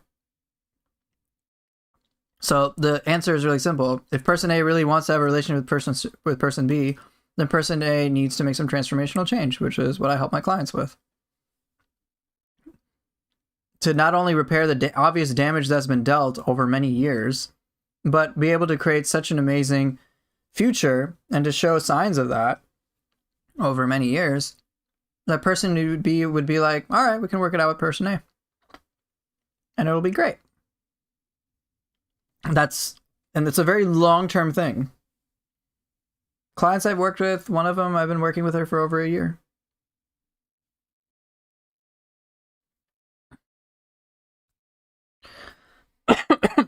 It takes a lot of work and a lot of effort. Now, unfortunately, some people aren't willing to do it. But sure. No, go ahead, Soulpool, make a joke. It's fine. I'm sure person A is struggling. But none of that struggle makes it an excuse to do this to somebody. And if person A is not willing to recognize that, then there is zero hope for this relationship.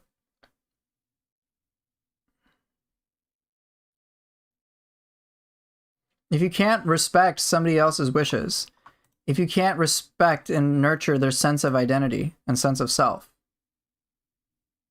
if you can't foster a healthy interdependent relationship, and if you're going to go towards codependence or enmeshment, bad. It's bad.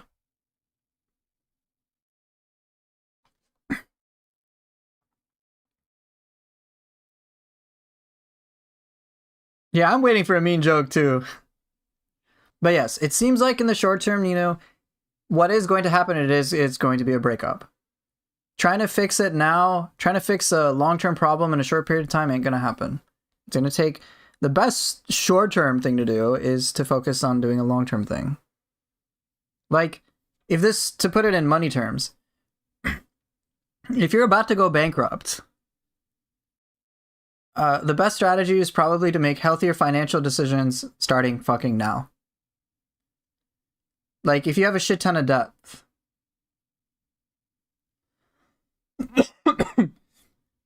like, if you have a ton of debt, like the boring old financial advice of like, okay, if your debt is high, then cut your spending and start generating more income, get a job that pays more, or get another job.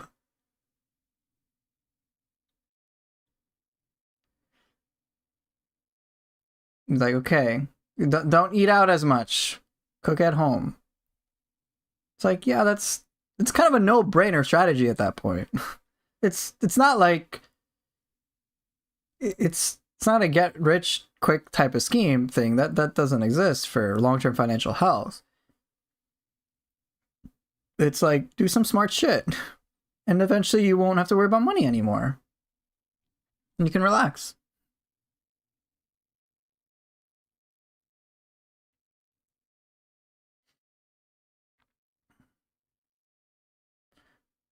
So Soulpool, whatever your joke is, I'm sure person A is struggling. And again, I sympathize, I can relate to a lot of people who are on the anxious spectrum. Because I've been there. I fit into that category. Right, Chicken Burrito, that's the point, that you've already made it for me. Being ignorant about it for 6 years just means they're not really paying attention or listening. That is completely separate from anxious style. There are plenty of people who have anxious attachment styles. There are plenty of people who have all sorts of, like, let me make sure I word this properly. To me, if they were to lean on the anxious style as for why they're not working out with an avoidant, I call bullshit on that. I'm anxious, Cass is avoidant. We can have conversations about shit and have fun. Genuine fun. She literally just brought me chocolates to eat. Just had a conversation about stuff. We talk about problems more and more over time. And for her, the simple reason was just like, hey, I didn't feel comfortable telling you. But more and more over time these days, I do. I'm like, okay. Why? Because I respect her and I try to lift her up. I try to be understanding towards her, and I try to make changes that are actually beneficial for her. And I verify it through her. The only case I can kind of understand is B was not being clear. If they're saying, hey, I feel claustrophobic, But here's the thing, do you get that impression from this? Even if B wasn't being clear and suddenly snaps, to me that's indicative that this has been a problem that's been brewing for a while. And if there was some reason person B couldn't express that, my instinct is not to think of them being a problem. My instinct is to think of, what the fuck did I do as person A to cause person B to do this? Why are they leaving me? Not some midlife crisis, not because they have avoidance style, not because, like, I've heard clients blame their partners, like, mental illnesses. Maybe it's ignorant sympathy towards person A on my part. Who knows? Regardless, person B has communicated, hey, person A, you're controlling, or at least the friend. Crimson Panda has heard this. Controlling feels a loss of sense of self and identity. And they have had to make, not compromises, but probably sacrifices. They've had to lose who they are to placate person A. And now if person A is genuinely clueless, that doesn't give a pass at all. It's been 6 years. 6 years.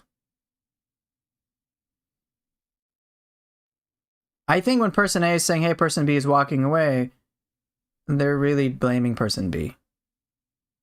Hey, you're walking away from it too prematurely. In other words, what you're doing doesn't make sense, and I don't think you make sense. Rather than questioning themselves and being like, hey, this doesn't add up to me. What am I missing? What am I not understanding? There's that lack of understanding. And if someone can't be understanding in a relationship, like, come on, you're going to be with somebody who doesn't understand you, who isn't, and is just going to do things constantly that hurt you. I'm going to wager a guess and say, no fucking way. No way. And that's what's happening here. Person B keeps getting hurt. Severely hurt. Over a long period of time. And now they're like, I'm going to leave. Person A is like, I don't care. Not really. I don't want to break up. And I'm going to say what I can so that you don't leave. And I'm sure they will say they don't intend it. But again, intention is separate from impact. The focus should be not about, oh, I didn't mean to do this. Here's what I'm thinking about. Here's my perspective. If you're hurting somebody else, your focus should be, hey, what can I do to improve how can I have a positive impact on them? What can I do to make repairs? Oh, like, again, Cass was telling me, like, a week or two ago, she wanted space from me when I was feeling really sick. And she, like, did not talk to me. I could tell. She was, like, pissed. And she's like, well, I don't want to talk to this guy. I don't want to fuck, like, raw. I'm remembering the bad times he had when he was sick, when we were married. I don't want to deal with him. I was confused for a little bit. I'm like, oh, she's just dealing with past shit. And then, and then I was like, oh, I understand. Okay, that's what you're dealing with. And it's really intense for you. And you're feeling a lot of stress in your system. I'm going to be respectful to that. And I'm just going to leave. You be. And let you be away from me and be away from the stress. Because the impact I'm having on you is very important. I want to make sure I'm having a good impact on you. And she appreciated that. And then we talked about it. And I got a greater understanding. And then I'm able to give her more what she wants.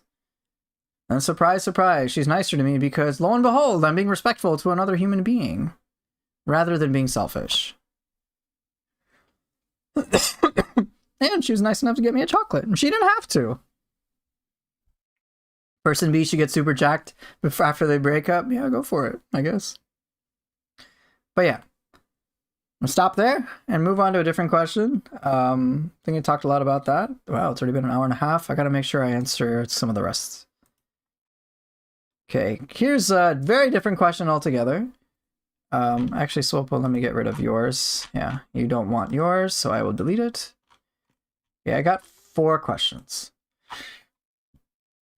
So, this is an interesting one. So, Fiend Busa is asking, with all the stress and negativity you're exposed to through your clients, what does your own mental health routine look like? What tools or strategies do you actually use yourself? Thanks for all you do. Oh, I appreciate that. I'll be very upfront. The client's problems aren't really my responsibility. It's theirs. All I focus on, like, I deal with a lot of stress and a lot of negativity, but it's only going to affect me if I think I have if I feel directly responsible for the outcomes in their lives. There are some things I genuinely worry about, But those are things I'm very in tune, or I try to be as in tune as I can to make the client aware and give them their own safety nets and things of that nature. But if someone is just going to if someone is going to complain, oh my gosh, my partner's leaving me, and I'm like, wait, what did you do to them? Oh, I cheated on them many times, and now they're having phone sex with other people. My immediate thought is just like, oh my god, bro. Oh no, person that you cheated on multiple times is finally reciprocating that. I don't have any sympathy for that, because I just see it as someone making excuses for their own shitty behavior and unwilling to face the consequences of their own actions. I'm usually dealing with clients on average who are very toxic. Even the clients that I have that have like one client, she was physically abused by her now ex-husband. That obviously was terrible.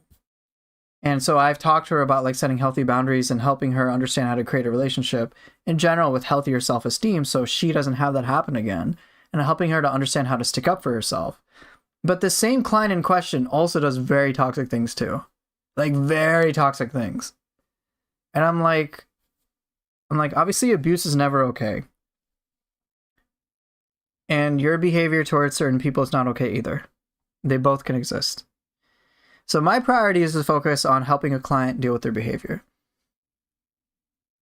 But what I try to do is, rather than me inherit the responsibility of them changing themselves, that's all on them.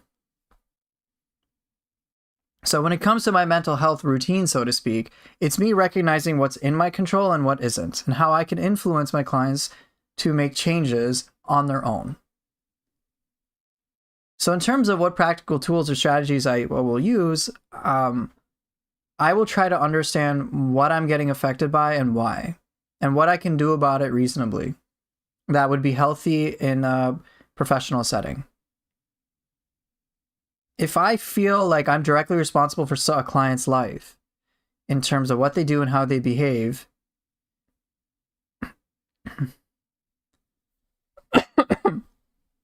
so I'll get your question, Soul Pool, in a moment.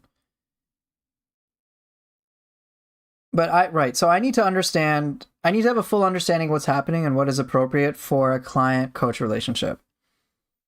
So for me, I've determined, hey, like, they're responsible for everything that they do. And if they're gonna, and that's the biggest thing. They're in the driver's seat.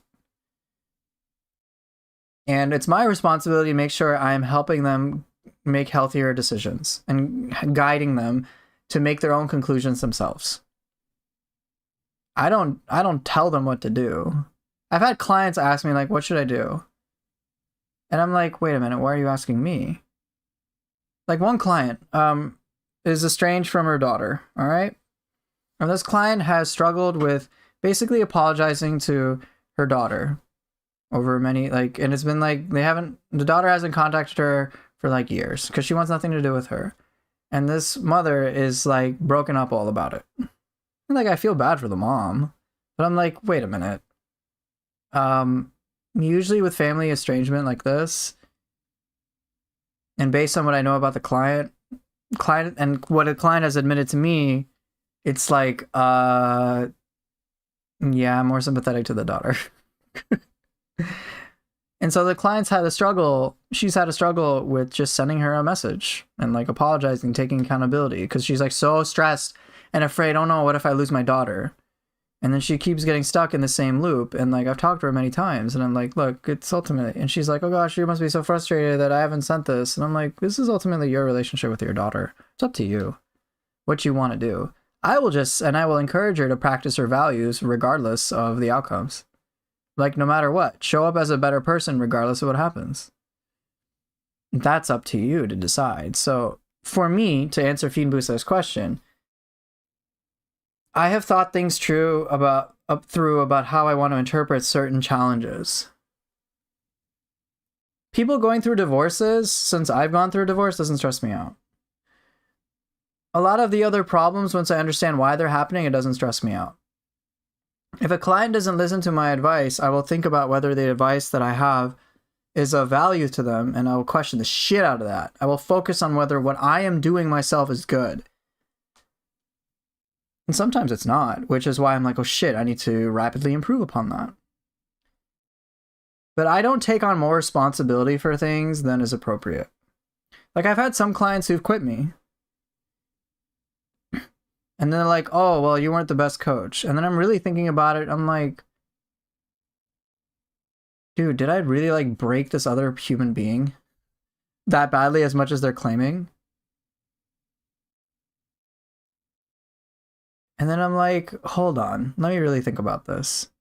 And in some situations where I feel guilty about it, I'll apologize to the client.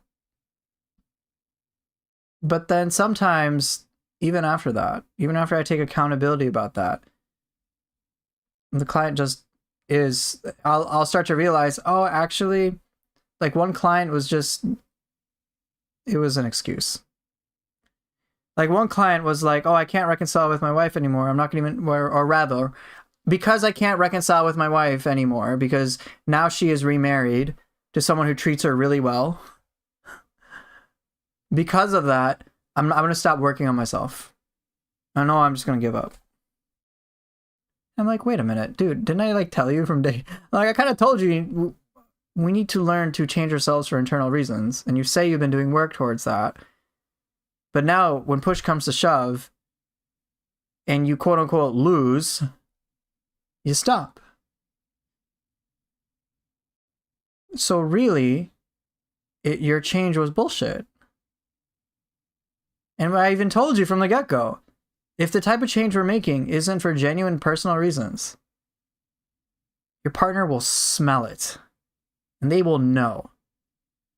And they will test you, not like maliciously, but it's very subconscious.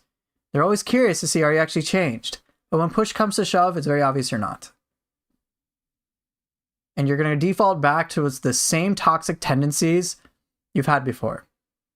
And I learned about this. This client didn't even tell me. He just discontinued me. He's like, yeah, I'll hit you up. And he never hit me up again.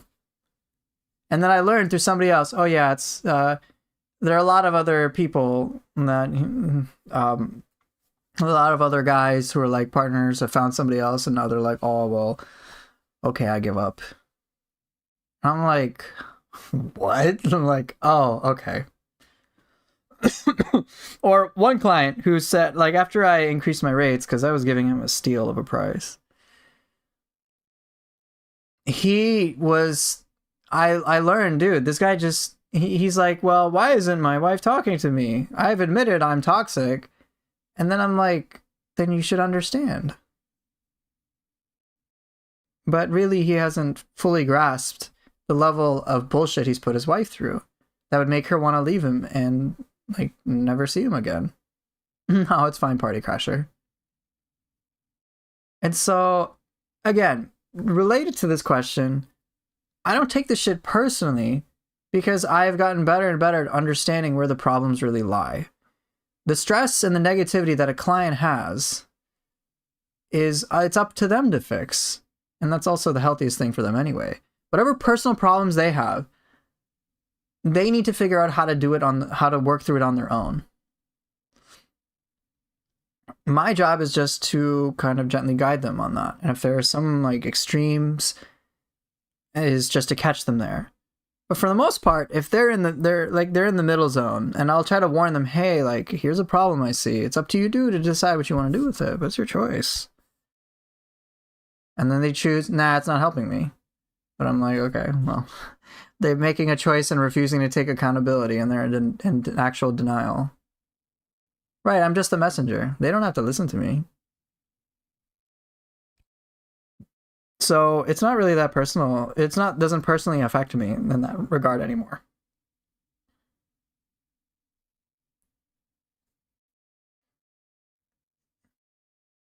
I've even had clients be like, try to act suicidal as a manipulative ploy. And I'm like, what the fuck, dude?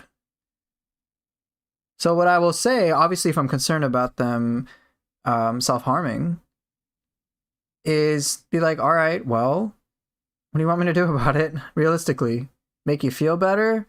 I mean, I can try to do that, and I'll try. But otherwise, if it's serious, I'm like, hey man, you should just call 911. Like, go to the appropriate resources. I'll guide them in the direction, but it's ultimately up to them what they're gonna do. I don't have control over that. It must be difficult sometimes to be detached. It used to be at first because I felt so responsible for their behavior, but there again, I had to look within to understand what was in my sense of control. And I realized, dude, I can't control this shit. And I experienced many, many times I would try to be as well-meaning and positive as possible. Some people responded very well no matter what. And then other people, no matter what I would do, no matter what I'd say, no matter what I would try, they'd always find a way to fail. If people are determined to make excuses, they're gonna find them. If people are determined to try to overcome something, on some level, they're not gonna give a fuck about what's in their way. They're gonna do whatever the hell they can. They will try. They will try 1,000 things, different things, and go through whatever they need to go through to make sure they can succeed just that one time.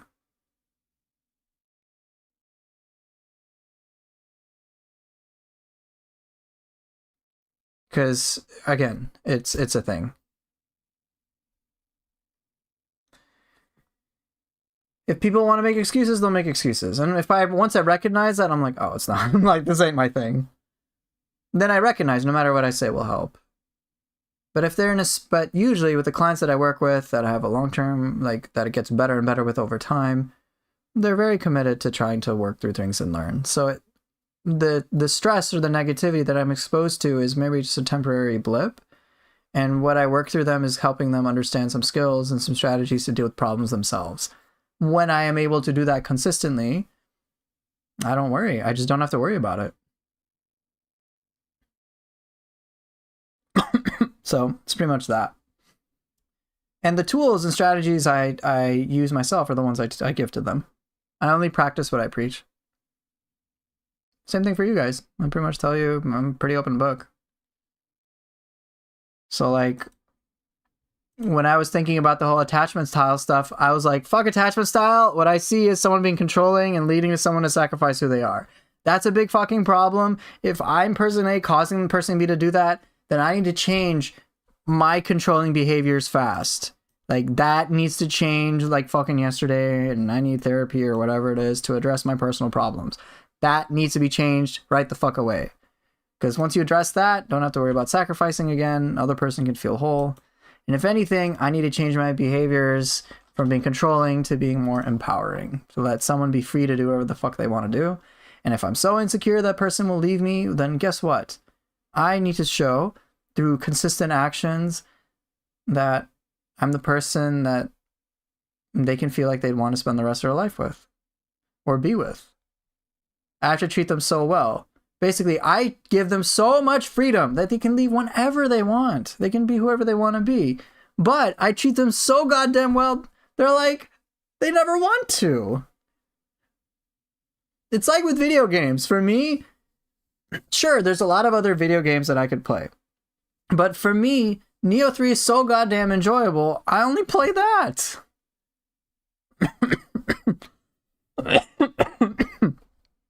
That's really it. Make your product so goddamn good. Can't even argue that it's amazing. And stick with it. That's all. So yeah. Fiend Busa, if you see this, I hope that makes sense. Okay, so Soulpool, let me address your question before I get onto these, since you are here.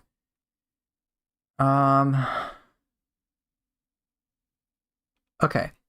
I have a question. In that cheating example, how would said client rectify that? This isn't something I experienced, but I'm curious how someone would rectify such a situation. Good question. Oops. So this comes about ultimately changing the relationship, right? Changing individuals and so on. Let me go back. Come on. Come on. Please. Oh. I don't have it after all. Oops. I guess I'll have to reset this. Okay. So let's go back to the cheat. Both people are cheating, all right? Cheating, affairs, etc. Okay. Let's say both people are doing it at this point. How can you recover from this? Is the question. Ultimately, what that's going to boil down to is behavioral change.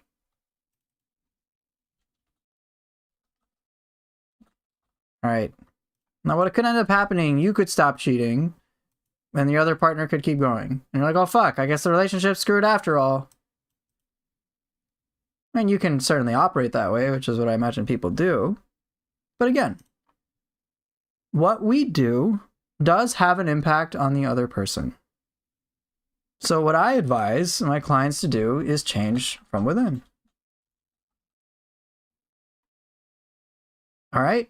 Now, the other person may not right away. But what you can do, oops, here.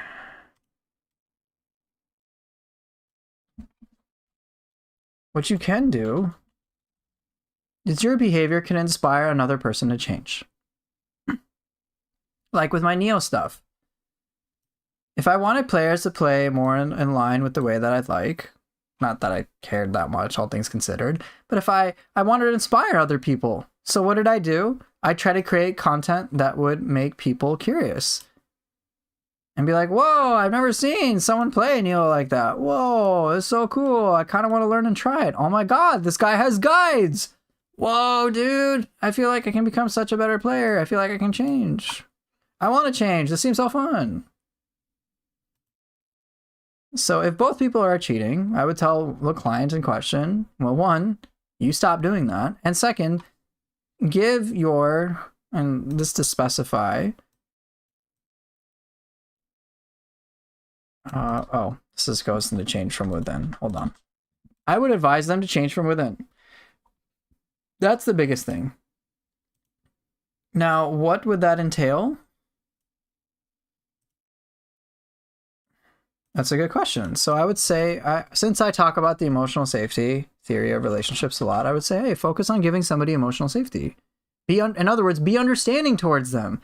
Be kind to them, good to them, nice to them. And just do that because that's who you want to be in your relationship. Because that's just part of who you are. Be kind, be understanding, be respectful to them. Treat them well. And do it anyway. Oh, they're upset. Well, I'm cheating on you now because you cheated on me a bajillion times. All right? Be understanding about that once again. Well, yeah, of course. I was unfaithful to you. I treated you like shit. You don't want to deal with me anymore. You do, and you do what you feel is best for you. You do what you need to do to be happy. So in this example, they have to grit their teeth while trying to be as kind as possible. No. It's not if you're gritting your teeth to be kind, then in my opinion, it's not permanent. It's not real.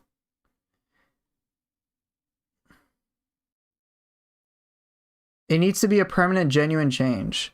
That other person has to be okay with their partner doing whatever the fuck they want. Obviously barring like serious things that could land you in jail. Like murder, for example, hell no. But like, with the whole affair thing, but just coming from a place of being happy, like, here's the thing. When people look, I honestly believe people obsess a little bit too much about affairs and cheating in general. You'll probably hear from people, hey, it's not even about the cheating, it's about the lies, right? It's not really about the sex, it's about what it means. I mean, there's a lot of other things. Plenty of people will forgive cheating, but the thing is, from what I've seen in healthy reconciliation for the toxic client in question, they create such a transformational change that it isn't like, oh, I just got to be kind to this person for enough time and then they'll stop cheating. That's clearly coming from a place of, I'm doing this because I want an outcome, not because this is who I am.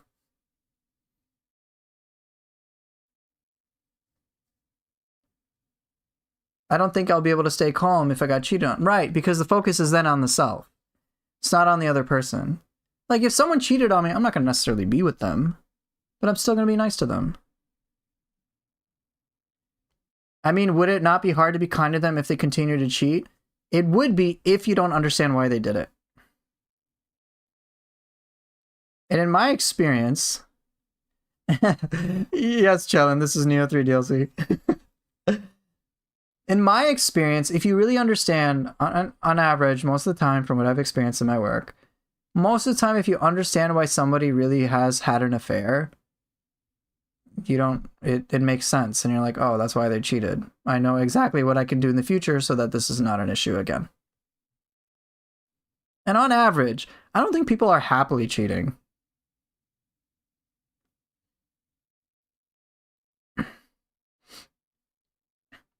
To me, the affair is a symptom. In my experience, in long term, I'm talking about long term relationships. Let me be very clear. Like, if you just meet somebody and like you're dating, and then you're dating for like a month, and then they cheat on you, assuming like you've been a good person, and so on and so forth. If it's like a short term thing, I want to be like, well, chances are it's probably a problem in the other person. And usually, before they've even considered cheating, they're like, I'm just gonna leave, or I'm just gonna break up, and that's that, and I'll find somebody else. Like, that's usually what will happen. But I'm thinking about long-term relationships, like 10, 20 years type shit. All right, or even that 6-year relationship we're talking about, where the person's already checked out, and at that point, them having an affair is really just a formality.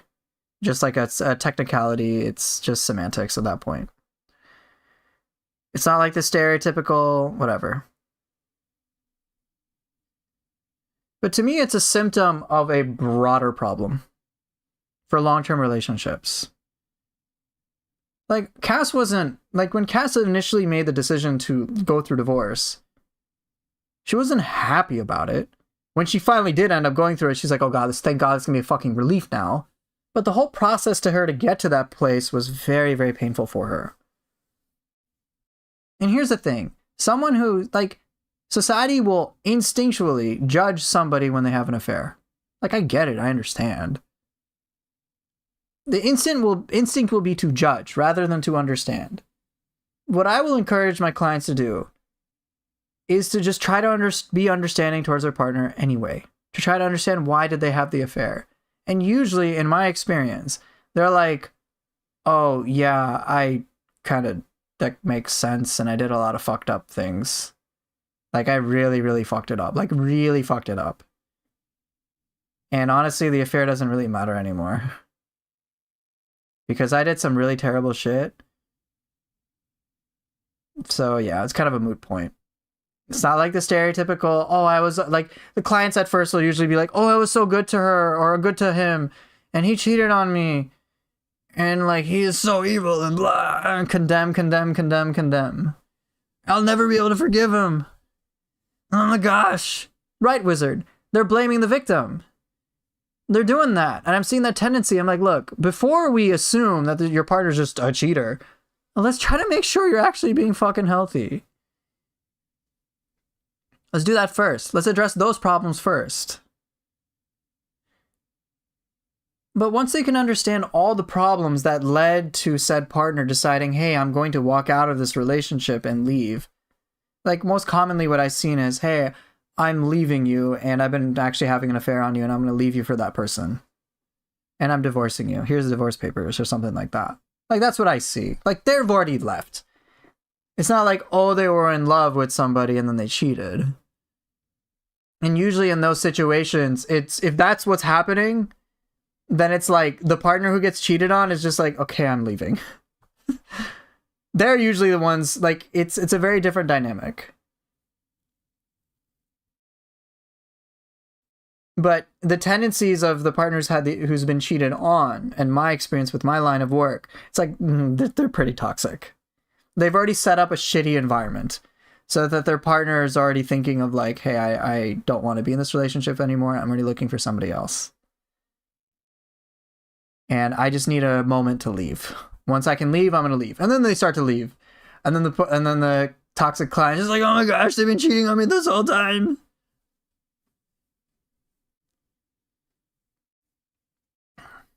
So there's that. But like, obviously the person who's been cheated on is going to feel hurt. Because of course their partner isn't perfect by any means. But what I will tell my clients first is, before they're concerned about, hey, having their partner give emotional safety to them, I will tell them, you need to change so irreplaceably, like so massively, and make such transformational change that you getting some sense of emotional safety from your partner is something you no longer need and crave in order to function and to feel whole, but it just becomes something that you want. You need to learn how to be healthy on your own and to be respectful and understanding about other people in general. Because without that, all your relationships are fucked. If your habit in relationships is to be incredibly selfish to the point you destroy another human being, you are fucked. If you're not able to be understanding towards the other person, you're fucked.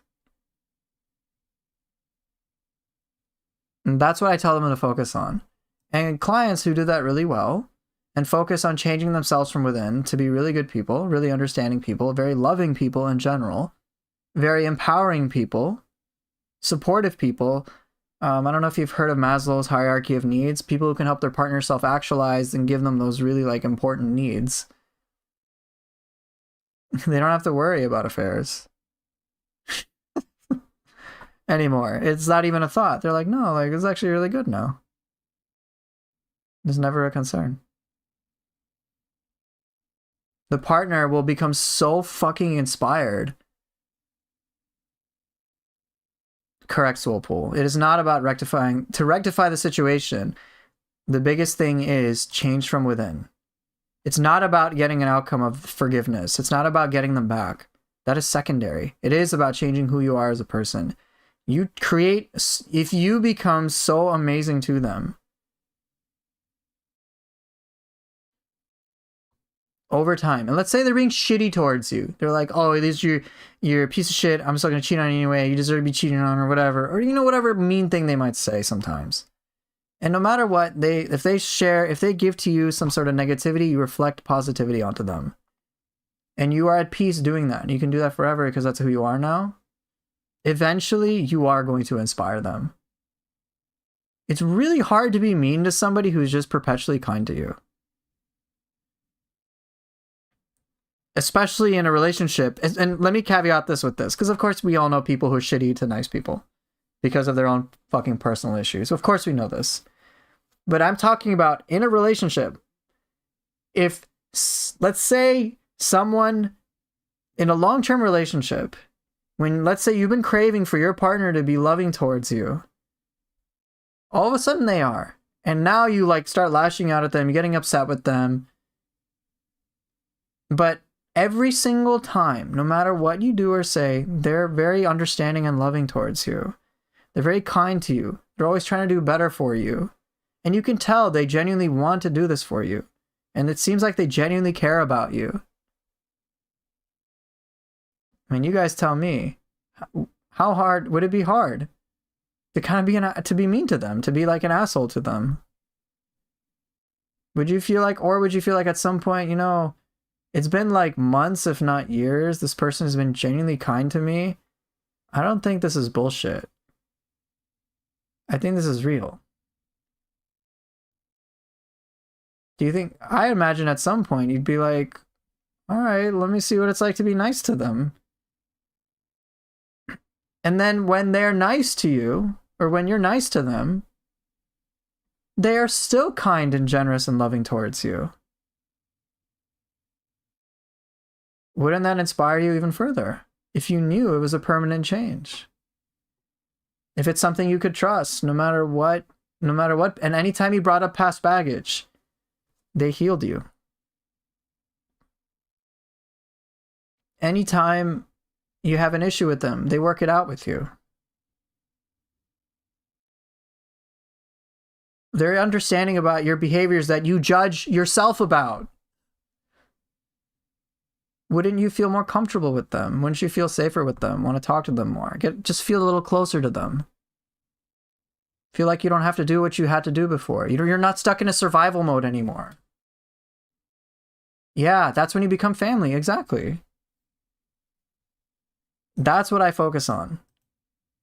That's what I encourage my clients to focus on. To not get lost in these details about who cheated on who. I'm like, look, yes, both of you are hurt. I get it. The question is, will you create behavioral change from within? And where your change becomes so fucking huge, will your ability to provide things like emotional safety be so amazing that your partner can feel like, oh my gosh, they won't feel inspired at first, but will it slowly inspire them to want to change too? They're like, whoa, this is kind of what I fucking dreamed of, but it's really happening. And at first they'll be like, no, this is bullshit. Right, so I'll pull. Yours was about self-esteem and coaching. I know, your question was tangential.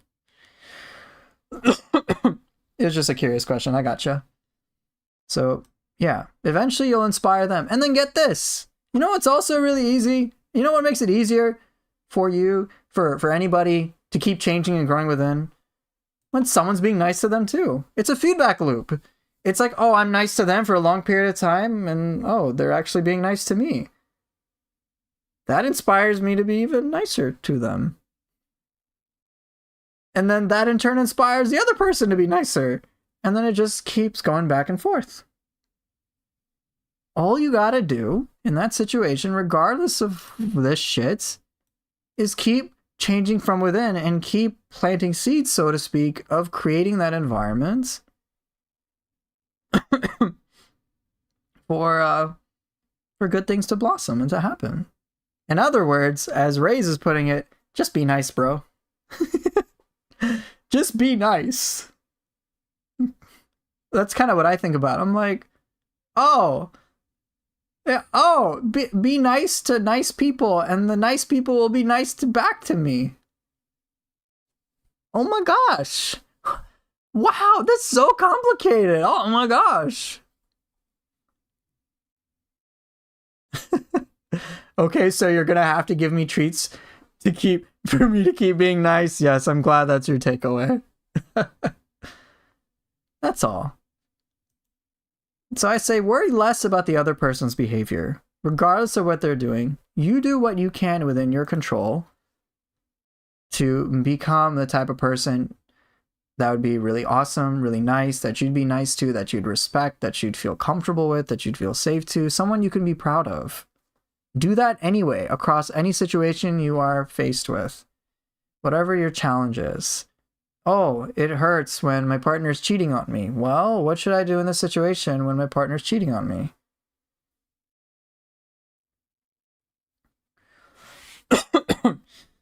Well, so to tie that into what you're saying, Chicken Burrito, obviously we all want a reward, but rewards in this situation would take a long time. In this case, for me to understand kind of how to do things for the long haul, I need to understand why things are so fucked up in the first place. Obviously, if someone's being mean to me, I need to understand. So if someone's staying at the same level of mean, I will usually investigate to first figure out what it is that I'm doing that could keep them at that level. But what I will encourage clients to do no matter what is to see how they can work on themselves and be better as a first resort. To focus on that first. Only really start, make sure what you are doing, your level of change, your own growth, first thing, your first resort should be to focus on that. Am I doing a good job? Am I being a good person? Am I doing good things? Am I giving my partner safety? Am I making my partner feel comfortable? Am I helping them with their life? If I'm consistently doing that, then I will try to understand, then I'll be like, okay, so I think I'm actually being good. So let me try to understand why they're being mean to me. Let me make sure I understand that clearly from their perspective. Let me get that verified by them. I need to understand their perspective first before I can make any conclusions about whether it's a them problem or a me problem or some other shit. First resort, focus on me and what I can do to make it better. I think in the entire time I've worked, I think in the past job we had 5,000 clients, and I think that's how much they had. I think we had countable cases, maybe 3, where the advice was, this problem is actually with the partner. Actually with the other person. But it's so rare. And more often than not, the clients usually are jumping to a conclusion about, oh, it's the other partner's being mean. And again, I'm referencing long-term relationships. I will say no matter what, figure out what you can do to inspire the other person. And just keep focusing on that because that's who you are. Try to understand why someone would be mean to me. Not that, and I'll say something about Cass and I, not that this is mean. Cass doesn't trust me to this day.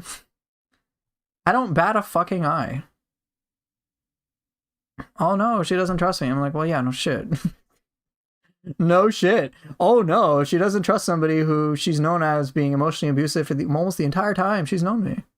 Oh no, she isn't doing nice things for me. I don't give a fuck. Because I have an understanding where she's coming from. So I'm like, oh, I think the priority is giving her what she needs. Let me change my behavior. Let me upgrade who I am and help her feel more comfortable. And then eventually, when she feels like it of her own volition, she just got me chocolate. I didn't ask for it. She just did it on her own because she wanted to. I'm not focused on, oh, she still doesn't trust me. And like getting all butthurt about it. I'm like, oh, she still doesn't trust me? How come? Let me be curious. Let me try to understand. Okay, now that I have more of an understanding, I know now what to do next. Okay, cool.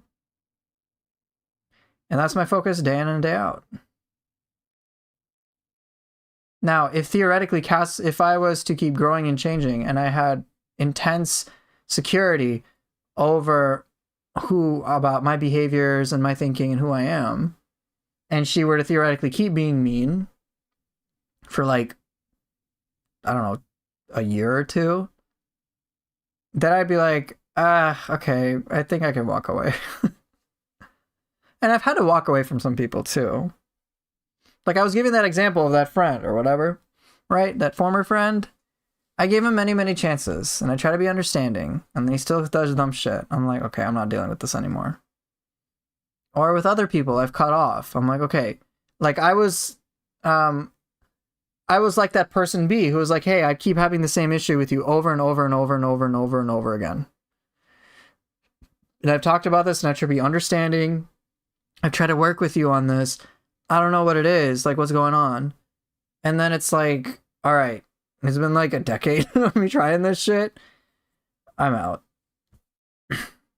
I'm going to take the value that I have in myself and I'm going to share it with other people that I want to.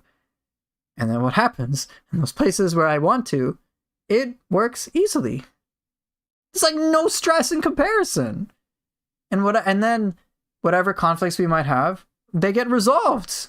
And we can move on to the next fun thing. Look forward to more things. I'm like, cool. I'll live my life that way.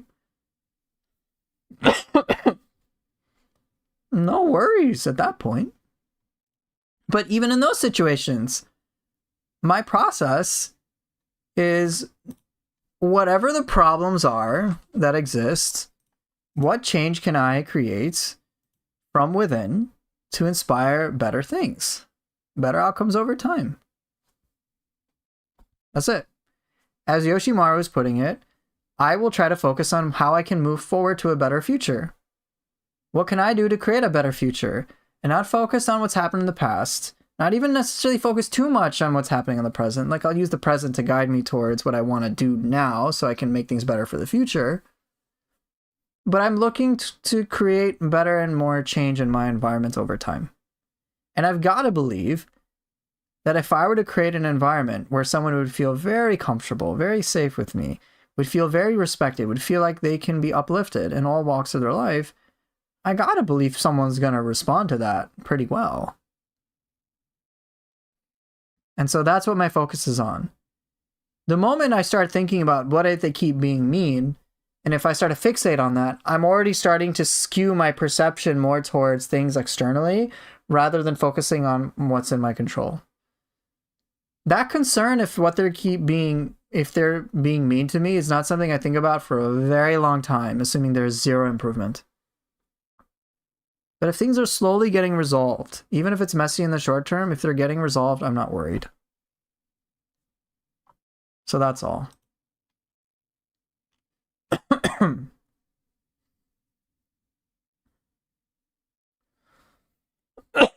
Kind of had this happen to a close relative. They didn't cheat, but they did tell them beforehand that they met someone that treats them better. And if they didn't change, they would move on. Yeah. It's a very clear indicator. And it's like, whoa, for them to consider moving on to somebody and to tell them that, one requires guts. And so, you know, I hope they can get that thing resolved.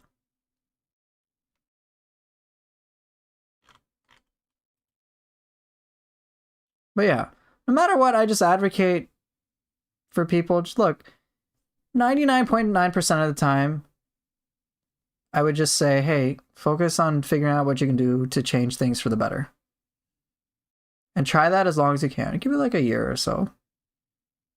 Again, it requires, when I mean transformational change, I don't mean like gritting your teeth. If you're gritting your teeth through doing this, you're going to crash, and that's not really what I'm talking about. I mean, think about how effortless it is for me to say, hey, Cass doesn't trust me, even though I've been living with her for like the last 2 years. She still doesn't trust me. And my first instinct is to think, I'm like, yeah, so what? I'm like, oh my gosh, a formerly abusive, emotionally abusive ex-husband. She doesn't trust. Wow. I'm not like, oh no, Cass should be trusting me. I just gotta be nice to her for X amount of time, and then maybe she'll be nice to me. I'm like, no, bro. Just be nice because that's who you ought to be. That's what I stand for. That's part of my values. Like, it doesn't flare me up. Exactly. Stuff like that does not change overnight. It takes a long time. The type of change I'm talking about takes a long time. And it's not like I'm perfect either.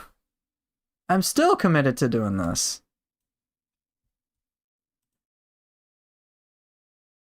So that's it.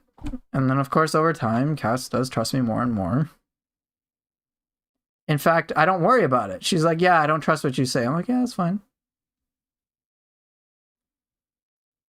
That is true because of things can't get fixed. Because if things can't get fixed, then at least show that you could change, even if you might not have a chance anymore. But people still the change within you. Well, yeah. But I think people underestimate their ability to inspire others.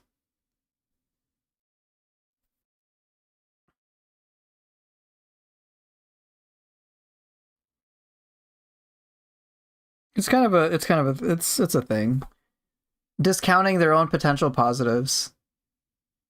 Because think about it, they're basically saying, oh, I'm going to be nice to somebody, but it won't make a difference in their behavior. I'm like, bullshit, dude. That's bullshit. Because if someone did shitty things to... doing shitty things to another person does obviously have an impact on them. So the flip is true as well. What you do has an impact on others. Do a lot of good things, you will inspire. As opposed to doing shitty things and like demotivate somebody. Like, come on, like at work, if your boss or wizard is saying, hey man, Boomer Llama, give me some treats and I'll to be nice. If I were to give him treats consistently or give him a good time in some regard, probably would be nice to me.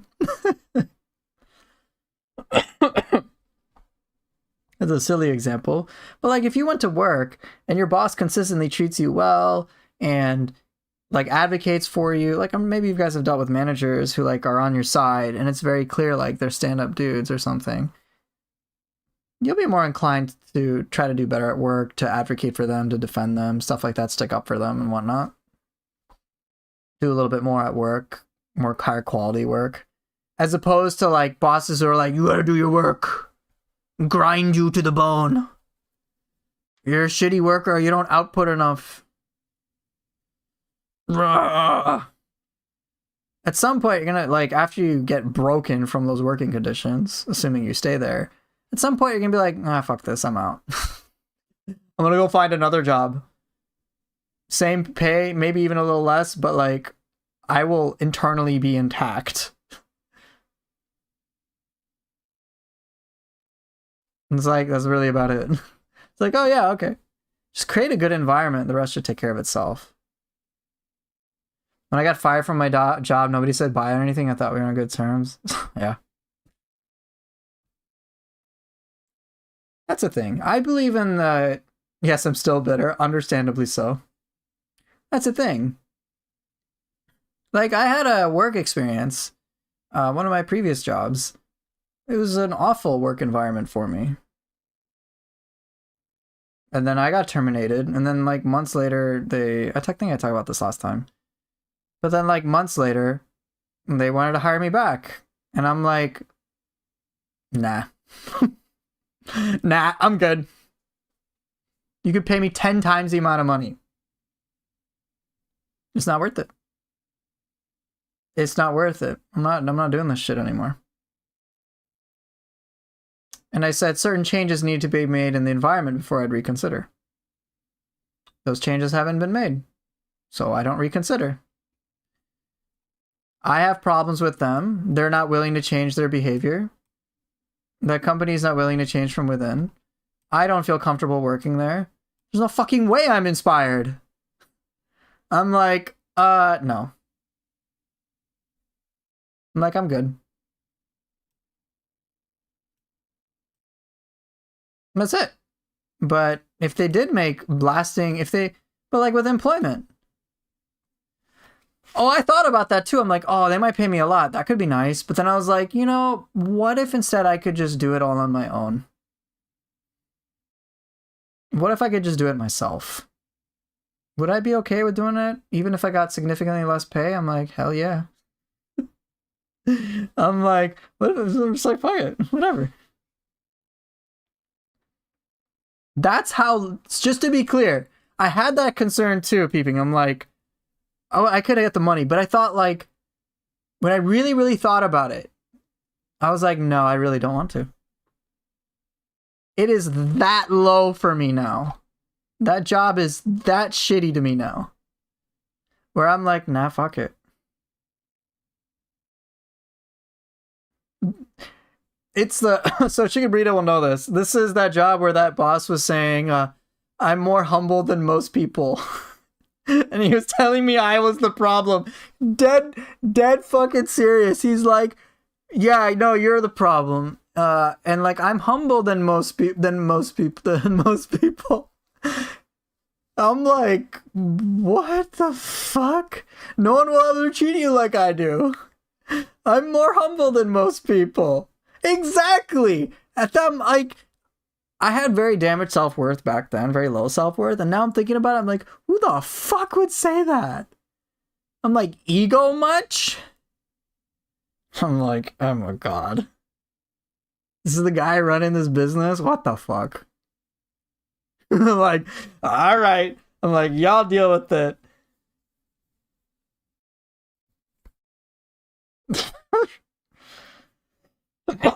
I'm like, you're up. Now I'm thinking like, yeah, you're right. No one would treat me like you. Emotionally abusive boss. Yeah, I'm not going to deal with that shit for more money. I would never want to interact with them again. And I was like, I don't even want to be attached to anything about it. Fuck it. Good luck. Good luck with your business. But I want no part in it. So bye. The thing is, I actually got terminated from that position. So at the time, I believe that I was like fucking fucked up. But there was that part of me where I was just like, I kind of want to leave this job anyway. I don't know, sheep.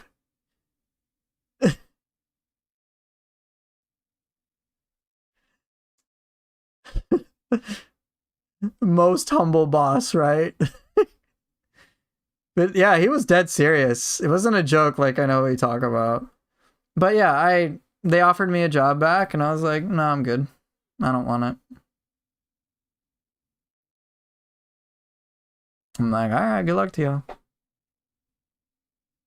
Most humble, yeah. I'm like, okay, I guess. Remember I told Cass about that? She's like, what the fuck is this shit? But anyway.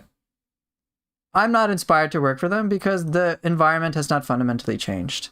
So regardless of the problems when it comes to things like affairs or whatever, just do focus on what you can do. Focus on what you can do. Create from change from within. Focus on that. Create an amazing environment. And you'll have a serious shot at inspiring another person.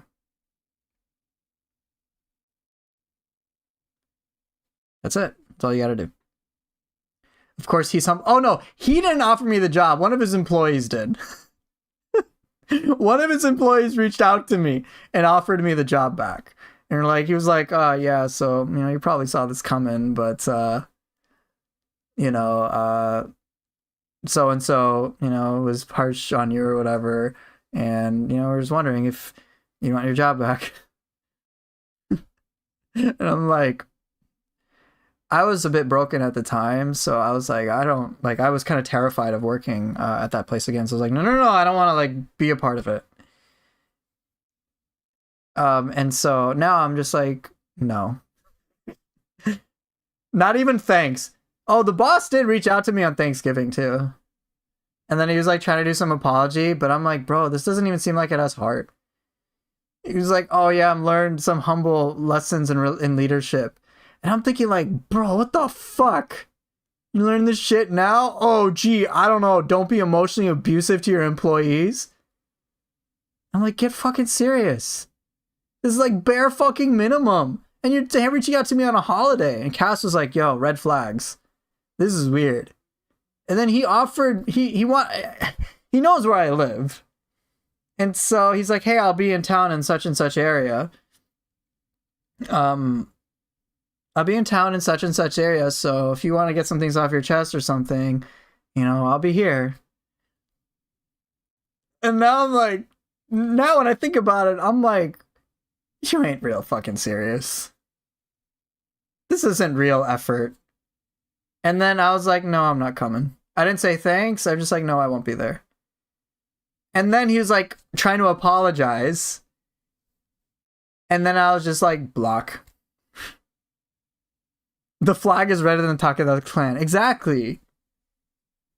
Dude, if I broke one of my own employees and I recognize that after the fact, yo, my focus isn't on employment or anything or even whatever. It's just like, yo, I broke another human being. I am seriously fucked up. And I need to fix things, and I need to make things right where they ought to be. And see what I can do to help this other person that I totally destroyed. Like, I need to do that. But there was none of that, and I didn't sense it. I didn't feel it at all. So I was like, bye. And I unfortunately can't go into more detail about it, but yeah, I'm done. Yeah, it takes a lot to own up to that, and that person didn't.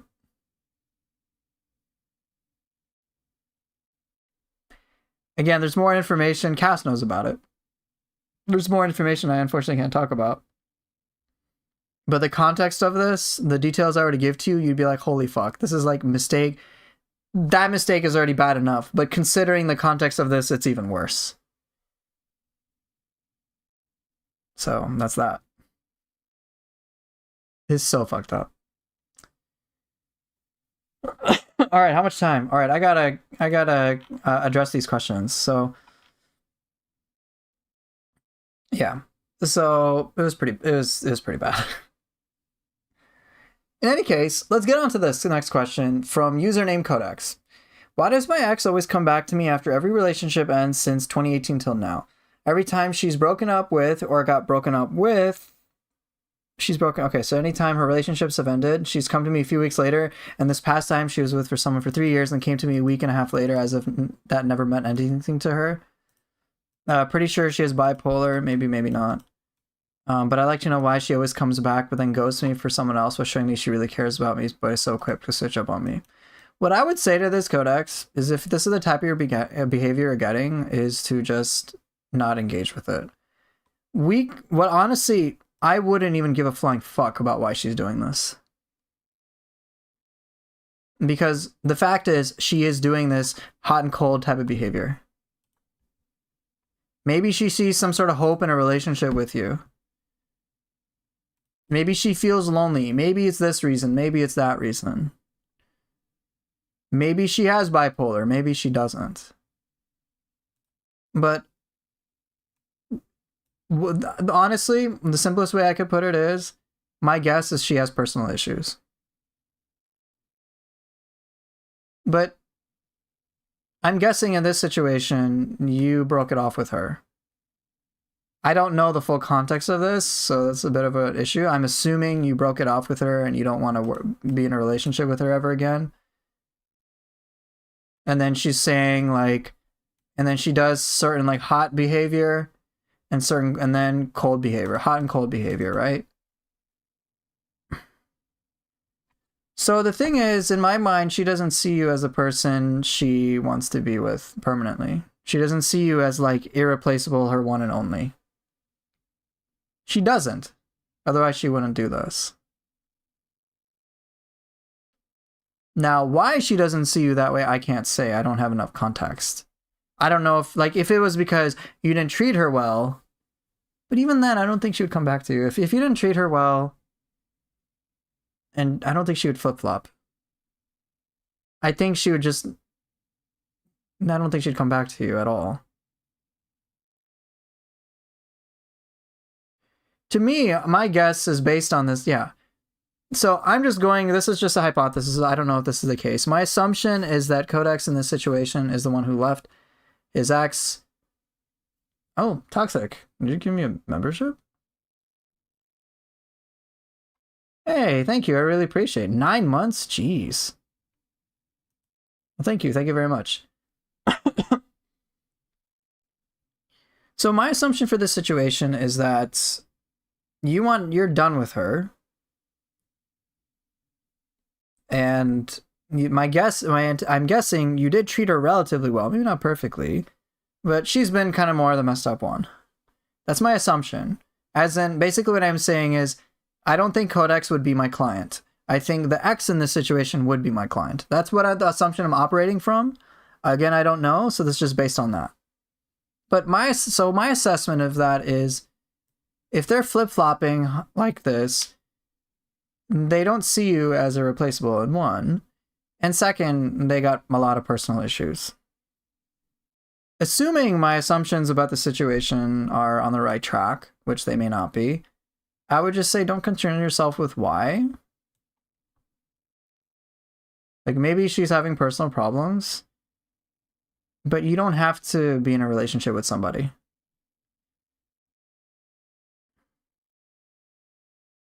It could she be like, oh, you provide her something that she can't get from other people. Probably. But then she doesn't like some parts about you, so then she leaves. Or she doesn't like something about it, or she leaves. I don't know her reasoning. But I would say flip-flopping behavior, you don't have to deal with it. But again, this is my assumption that she's the toxic one rather than you. Or if it is, relatively speaking, she's not. Or she's very, very low on that end compared to you. That's my assumption. I don't know. What's a booty call? Basically, just looking for sex. Who knows? But yeah, I would just say the why is irrelevant. Obviously, like, hopefully her general well-being, like, physical safety is okay. Who knows? But barring that, if we're just talking strictly emotional stuff, I mean, it just seems like she's kind of using you in some way. In fact, what I would advise in this situation is to just ask this directly to her. Could ask, like, hey, like, I kind of notice. You could just ask her. Ask her why she does this. What's going on? And then you can decide, once you understand more about why she does this, for you to decide what you want to do. That's what I would advise. Because I don't know why she does this. I can just guess. I'm saying to understand, try to understand this behavior, but you know, obviously I don't agree with this shit. Hot and cold, I'm like, yo, bro, that's too fucking confusing. If you don't want to be with me, let's just not have this thing. If you really care about me and you're trying to come back to me, like, pick one. Not like, just pick one. Pick whichever one you want to go with, just pick it. It's possible, Scald. Again, I don't know. We can make all these conclusions, but I have no fucking clue. Right. Hey, do you like me or not? You come back to me after every break. Like, what's going on? I just want to understand so we can figure out things from here. But just to be clear, my boundary is like, hey, I only want to be with somebody who is 100% into me.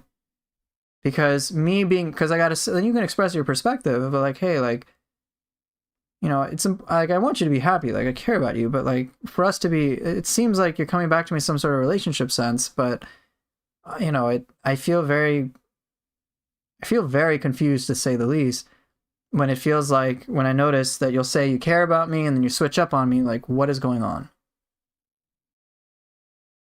Like, I don't know if you could shed some light on what's happening. I don't want to assume any, so I understand Xcode we can make, and it's good to see you, it's been a while. I'm still remembering one of the clips I made for you. There are a lot of assumptions we can make. I don't know yet, which is why before making any conclusions, I want to make sure I understand what the fuck is going on. Because yeah, this would be distressing to me.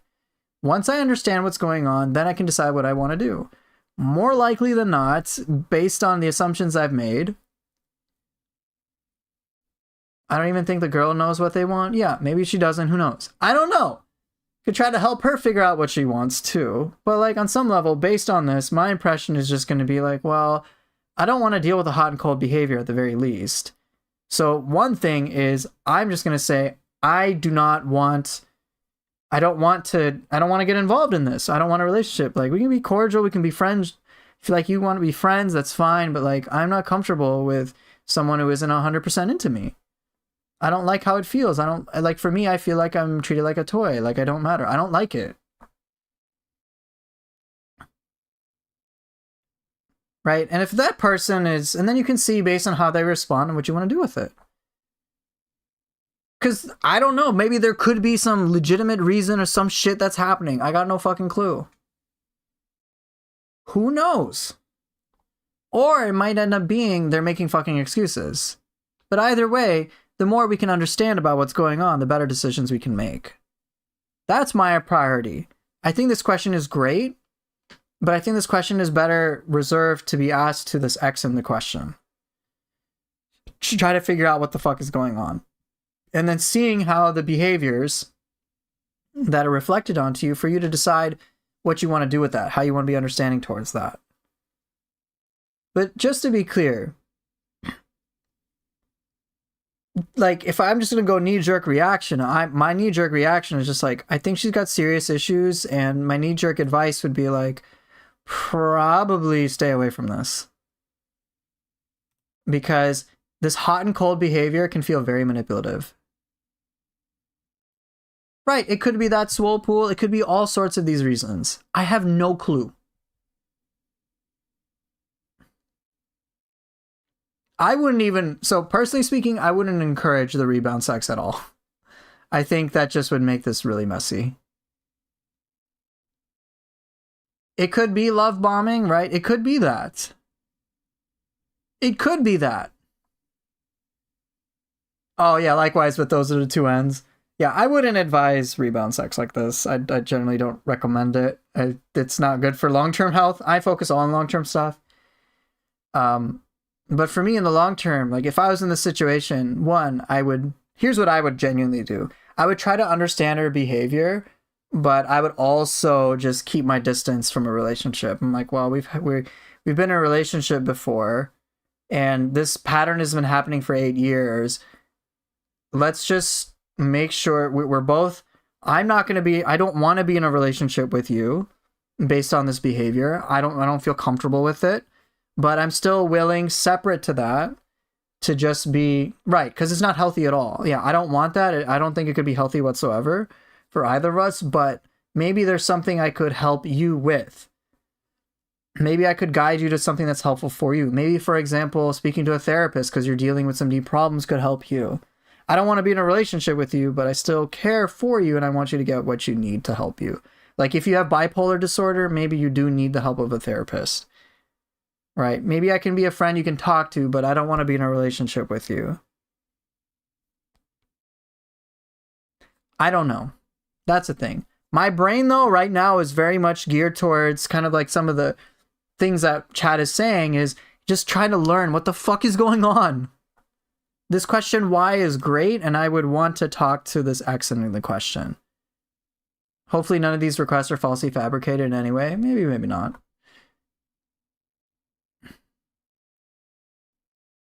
I agree. It's really hard for me to interpret anything off of this. I got no clue. I need more details. I need to understand more. So my advice is less about, hey, here's a knee-jerk answer, as opposed to, hey, let's first, this is a good question, but let's just try to understand what's going on. I don't want to make a character assumption about this person. Because what if I'm fucking wrong and there is a totally understandable reason for this behavior? What if it's like in these relationships, she's getting totally fucking abused? And you're like the one person that she can feel comfortable with or something. And maybe she isn't literally looking, maybe it's just like, maybe it's something else I have no fucking clue about. That, the potential of it being that way, and it being an understandable reason, and me accidentally blaming her as a human being or saying she's fucked up is a real concern. So first, no matter what, I do want to understand what's happening. Just really see, is it something that like I could understand and empathize with? And again, I don't have to be in a relationship with this. I'm saying, hey, I can understand it, but I just don't want to, be in that. I want to understand first. That's what I would say to Codex. Focus on trying to understand before making any conclusions. Let's make sure we really understand what the fuck is going on. And then once we do, and it'll probably take a while, go from there. And in the meantime, you don't have to be in a relationship with this person. If you're not feeling comfortable, don't do what you're not comfortable with.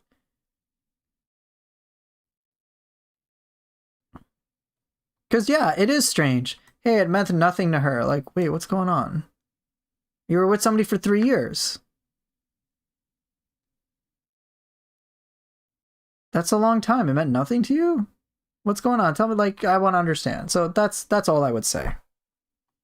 So hopefully, Codex, that addresses your question. Let me get on to some other ones. Oh, this is interesting. How much time? All right, let's see if I can get quick. Zeta, how do you deal with a long-term partner recently married with increasingly difficult, rebellious, defensive tendencies? One that doesn't understand that a partnership goes both ways, with someone knowing that a better circumstance will help in the long term, even if the other disagrees. So this goes back to what I was talking about a little earlier. Right now, Zeta is having problems in terms of getting their partner to understand them. I would say don't focus on that shit. Do not focus on that. I would always advise somebody to focus on understanding the other. You focus less on what can they do for me. Focus on what can you do for them. So, because the thing is, if you're trying to, as I've talked about before, trying to change somebody else's behavior is out of your control, really. If you try to do it, you are being controlling and robbing somebody of their personal autonomy and agency. This long-term partner has reasons. So the first thing I want to know that I would ask in your situation, Zeta, is why is my long-term partner getting more and more difficult and rebellious and defensive with me? Why are they refusing to not work with me? Because I got to imagine they probably do understand working with them. Working with me is a good idea. Like, I don't think they're dumb. But why doesn't she want to work with me? Is there something I have done? I would want to understand that. That's huge. So, I have this whole diagram here.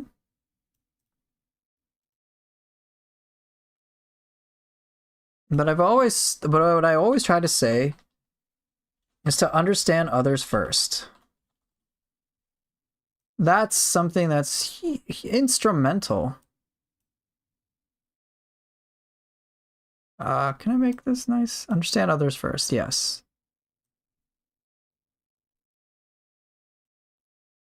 So let me segment this once again.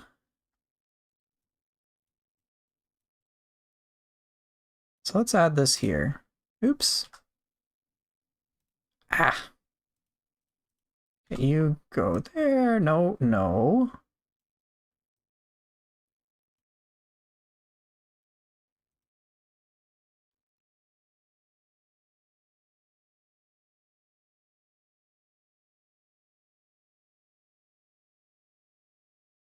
So yeah, now I've kind of expanded upon this a little bit.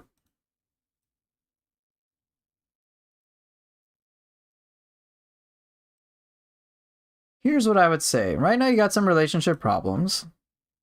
Try to understand where your partner is coming from.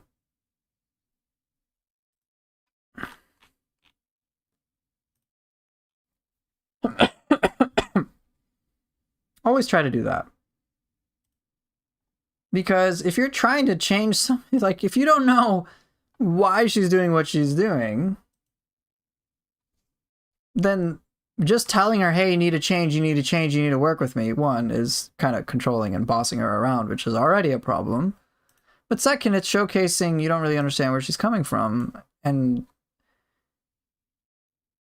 it's a little hard for somebody to buy into what you're saying if you don't actually know if they don't think you know where they're coming from.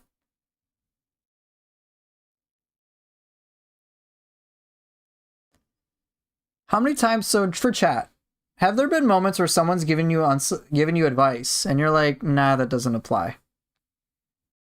Or they don't really get it? How many of you have experienced that?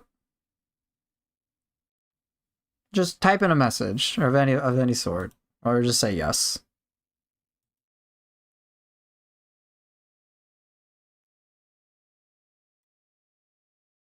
Me? Oh yes, yeah. Of course, yeah. That's it. So in the same way, can I repeat the question? Have you had moments where someone's giving you advice and you've thought, this doesn't apply to me? I don't think this applies to me. I don't feel like they understand. So therefore, I'm not going to consider their advice. Has that happened to anybody? Whether it's like a doctor or a family member or it's a teacher or a friend or anything. Yeah, sure, plenty of times. Right? Now imagine if that person were to tell you, hey, you need to listen to my advice anyway because I know what the fuck I'm talking about. What are you probably going to do? My guess would be you'd probably fight back a little. You'd be like, no, that doesn't apply to me. No, but it does. You need to understand my perspective, bro. No. I'm right. You don't know what you're talking about. And Swolpool, you're saying, I would say eat shit. Yeah, like when a smaller guy gives me advice at the gym or something. Someone who doesn't know what the fuck they're talking about. Who doesn't really understand. That's what I'm getting from this question, Zeta. Is that you don't understand why your partner, your long-term partner, is getting increasingly more difficult or rebellious. You need to understand that first. I don't know what the reasons are, but I would say prioritize that no matter what your problems are. Understand that so you can understand what you can do about it. But if you're not coming from the place of really understanding her, and instead you're saying, no, understand me, then you're basically trying to tell her to change for you. And I'm sure y'all know how much people love being told to change. Even my clients, they hate it if I tell them, no, you need to change. I don't tell them that. I just show them and basically posit them questions, let them be curious, and then they decide whether or not they want to change. And if they don't, they don't. In the same way, do you think it might be possible, Zeta, assuming you're watching this VOD, that one of the reasons your partner is getting more rebellious and defensive is because you don't understand her perspective. You don't understand why she's not willing to work with you. You don't understand her reasons. And it's one thing, and if you say, hey, I do understand her reasons, does she feel like you understand her? I'm willing to bet no. Because if she's getting more and more resistant towards you, chances are your understanding about her is insufficient. So, Sir Trutz, I'll get to your question in a moment. I do like to try to understand her because you know how you feel, but you don't know how the other person feels. Exactly. They could be the problem, but you also could be one. Yeah, but you don't know until you start digging. Exactly. Let's not make any assumptions first. Let's just ask. You know, the whole statement, assuming makes an ass out of you or me or something. I don't know. Just ask. Just try to understand what's happening. Make sure you can diagnose what the actual problem is so you can find the appropriate solutions and what you can do about it. My guess based on this question is that Zeta is not someone who's understanding, doesn't really understand what his partner's problems are, probably did some shit to the partner, assuming makes an ass out of you and me. Yeah, okay, that's the quote. My guess is Zeta has probably done something to their partner that has caused them to do this more and more over time. And my guess is that constantly repeating this to the partner changes fucking nothing. Because again, the solution, while very obvious to you, is not the applicable solution to the partner in this equation. And so it's just like beating a dead horse. It's like, yeah, she gets it. She knows in theory to work with you. I'm guessing it's a she. I'm just assuming it is. It's like, I'm sure she knows, hey, I should work with my husband. But she doesn't want to, so the question is why? So let's try to figure out.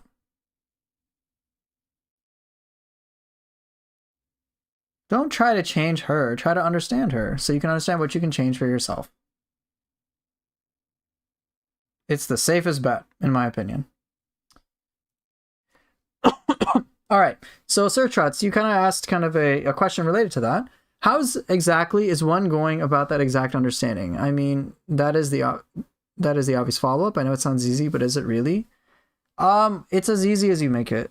So it only understanding somebody and just asking questions is Spawn, thanks for the raid. I appreciate it. Didn't expect you to raid this stream.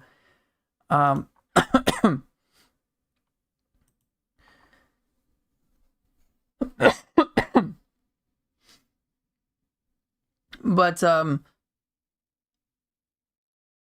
understanding somebody is actually very, very simple.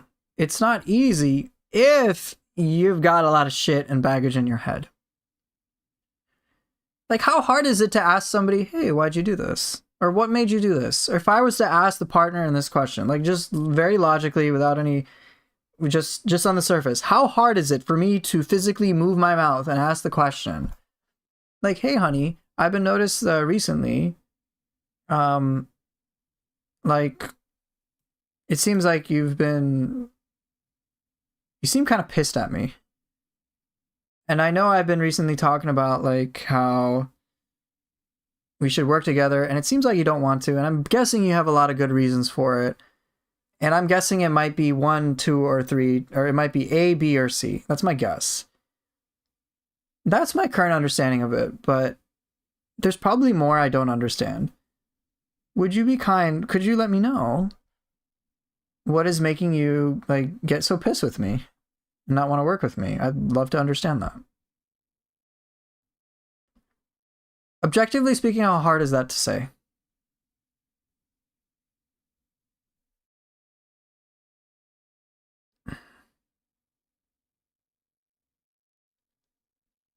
I'm going to guess before chat even responds. It's like, yeah, that's not hard, except insert all these other reasons. Insert what if this outcome? What if that outcome? What if he does this? What if she acts like that? What if there's this? Hey, hon, you've been pissing me off. I want to make sure this isn't actually pissing me off. It's actually you pissing me off, and that's pissing me off. Really? Really, Swole Pool? It's so... Right, Picanha. Naturally, we can be worried about how they will respond. But the question in of itself isn't very difficult. People will say it's difficult on Reddit because they're worried about something happening. They're worried about a particular response. They're focused on their partner's behavior more than they are focused on, are they showing up the best possible way? Right. Concerned about their reactions, in other words. Communicating directly isn't difficult. It's all the politics behind it that's difficult. It's sometimes all of the baggage and stories we sometimes tell ourselves. The fears that we have that prevent us from taking a simple action. That's the hard part. So when I see Zeta's question, me just saying, yeah, try to understand your partner, and it's like not that fucking complicated. It's like, just try to do that.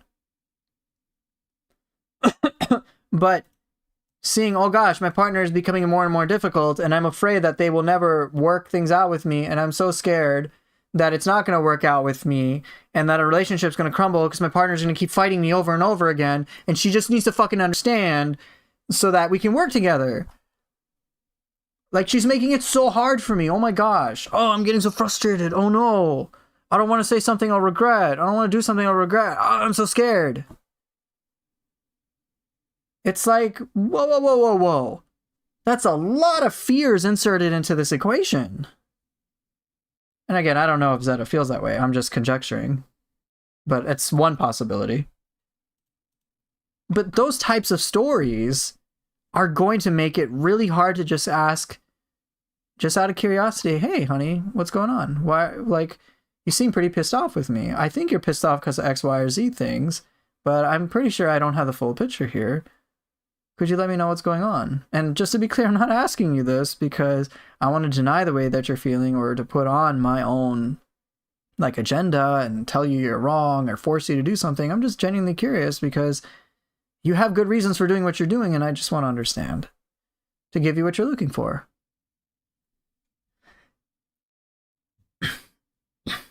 Right. Or even Nino asking a fantastic question. Hey, what did I do wrong? Although I would say if in a long-term relationship, if you're pissing your partner off, asking them, did I do something wrong? It's like, yeah, probably safe to say you probably did.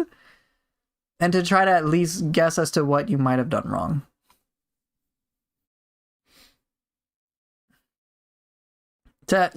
It's a good question to ask yourself, hey, did I do something wrong? What could I have done wrong? I think it's A, B, or C things. But maybe there's more. And also think about the message that it's sending. Another message. I'm showing up trying to work with you, right? I'm on your side. I'm trying to work with you as a team. I'm trying to practice what I'm so preachy about, which is, hey, partner thing goes both ways. I'm going to ensure I'm going to do my part because I believe in that so much. And I'm going to try to make it easy for you to work with me. Let me try to understand what's making it hard for you to work with me. Because I want to do that. I want to make life with my spouse really easy for them too. Let me understand what's going on. Could be related to me. Could be related to something else. I got no fucking clue. I'm going to guess it's me because they're probably only getting rebellious with me, I'm guessing. So what's happening? Let me try to understand what's really going on. That's all. Let me be there for them. Let me show up for them. No matter what the problem is, even if it's like, oh God, she's being increasingly difficult and rebellious because she's secretly having an affair on me. Which is like a common fear I've heard from clients. Oh God, what if she's found somebody else? And I'm like, yeah, obviously that's going to suck for you. But again, same question is, why did she go through with that? Let's without casting any judgment, let's just be curious and try to understand what's going on so we can address the real problems. Same thing. Doesn't matter what the problems are. Understand them first before seeking to be understood. Make some changes in yourself because you fucking believe in them. Make your partner feel comfortable over time, happier over time. Give them a life that they can only fucking dream of, basically, and how they feel super comfortable with you. Surprise, surprise, over a long period of time. Inspire them. Just go ask, dude. I do that. Even when I'm mad, talking about it helps. Yeah. Try to sort out misunderstandings with you trying to understand them first. It also might not be smooth sailing after you ask what's wrong. It probably won't be. Depending on how long she's been like this, she might not trust that you're being genuine. Exactly. And here's the thing. if she doesn't trust that you're being genuine, that gives you huge insight onto what the problems actually are. Oh, she doesn't trust me. That's kind of a problem for our marriage. A marriage without trust. Yikes. What have I done to cause my wife to not trust me? What does she not trust me about? Okay, I need to go fix that shit, because those are problems that have been in our relationship, because she thinks I am manipulating the fuck to her. Fuck out of her right now. Whoa. That's weird. Right, now what did I do to make her not trust me? Again, what sort of change can we make from within? Focus on that shit. Just focus, regardless of what your partner's doing or saying. Focus on what you can do, on your contribution to the relationship. Just what's in your control. Be the best version of yourself. And keep working on that. Not fucking stop. How can you show up to be a better partner for her? Create that amazing environment for her. That's it. Just focus on that shit. Not oh no, when's she gonna reciprocate? Because that just shows you have an expectation for her to reciprocate and to do what you want before you're going to do what is the most altruistic thing possible. You're more concerned for your selfish hide than you are for the overall quality of your partner's life in your relationship. I'm not saying and just to be clear, I'm not saying discount yourself. But oftentimes what I notice is that people will be they're worried that they're going to lose their sense of self sometimes. And they can get so preoccupied with oh gosh, what if I'm going to be a doormat? I'm so you're not, because you're afraid of being a doormat, you're not going to be nice to your partner. That's what I'm hearing. No, that's not what I mean. I'm okay, then fucking try to be understanding and loving to her. No, but I can't because of this insert stupid fucking reason. I'm okay, so you're just showing that your behavior is conditional. You being a nice person is conditional. And why are you so... It shouldn't surprise you your partner doesn't trust you. So Soulpool makes a very interesting point I want to address as well. Inevitably, when you bring up a conversation like this, of course she's going to get upset about it because now it's front and center. But don't try to stifle it. Try to understand it and heal it. Try to understand what's going on. Try to figure out the problem. Then what will happen? Guess what? Problem gets solved. Anger and rage about it gets resolved. And it's permanently gone. It's like when you got a wound, right? And I'm sure when you've gotten cuts on your arm or something, maybe you've been told to put hydrogen peroxide on it. It hurts at first, and regardless of what I think of what the medical literature, this is just an analogy, not the best one. Regardless of what I think the medical advice is now on hydrogen peroxide, apparently it's not the best, but I think people can at least understand the analogy here. Sure, at first it hurts to put hydrogen peroxide on your wound, but there's that sense of assurance that, okay, sure it hurts, but I'm treating the wound. I'm cleaning it off, and sure, maybe I'm killing a lot of cells, but I'm treating it, I'm disinfecting it, and now when I put the bandage on it, the wound will heal properly. I think medical literature has changed since then, but I don't know. It's the same sort of principle, though. It might hurt in the short term, but in the long term, you can assure that the wound is properly healed. As opposed to, oh, let's not clean the wound, let's not rinse it or whatever, let's just slap a bandage onto it. Even though there's a bunch of dirt or whatever on it, or gunk or germs. This is good advice, but it's funny because it's have you tried talking to the person you're in love with? Unfortunately, a lot of the advice does come down to very basic things like that. Right, it'll be, and yeah, a lot of the advice kind of comes down to that. But unfortunately, because of usually people's past traumas, a lot of baggage, they insert so much complication. Cass is actually giving me advice. Sometimes she's you could just ask me. It's okay. And I'm I didn't think of that before because I was too afraid to ask. I'm like, oh no, what if I offend her? What if me asking that question? She's like, no, you're fine. You could just ask. And then I'm like, oh. I'm like, yeah, that's... Yeah. So right, the conflict will feel like tense in the beginning, but here's the thing. If you're being understanding, if you're seeking to understand, it'll eventually get easier with time. Even in the situation where the partner's like, I don't trust you, you're being ingenuine, you're lying, you're being manipulative, this is fake.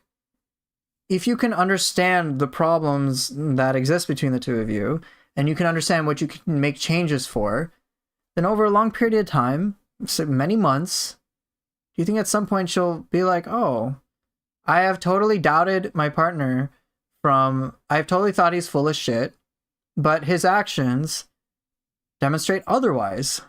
So maybe this is legit.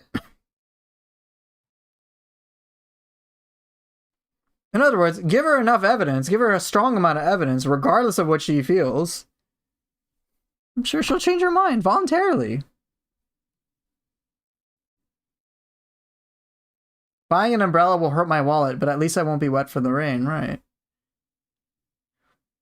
And the thing is, I don't even see it as a loss. I'm like, for me, I don't see understanding another person as a loss. I'm not worried about, oh no, I'll be impacted.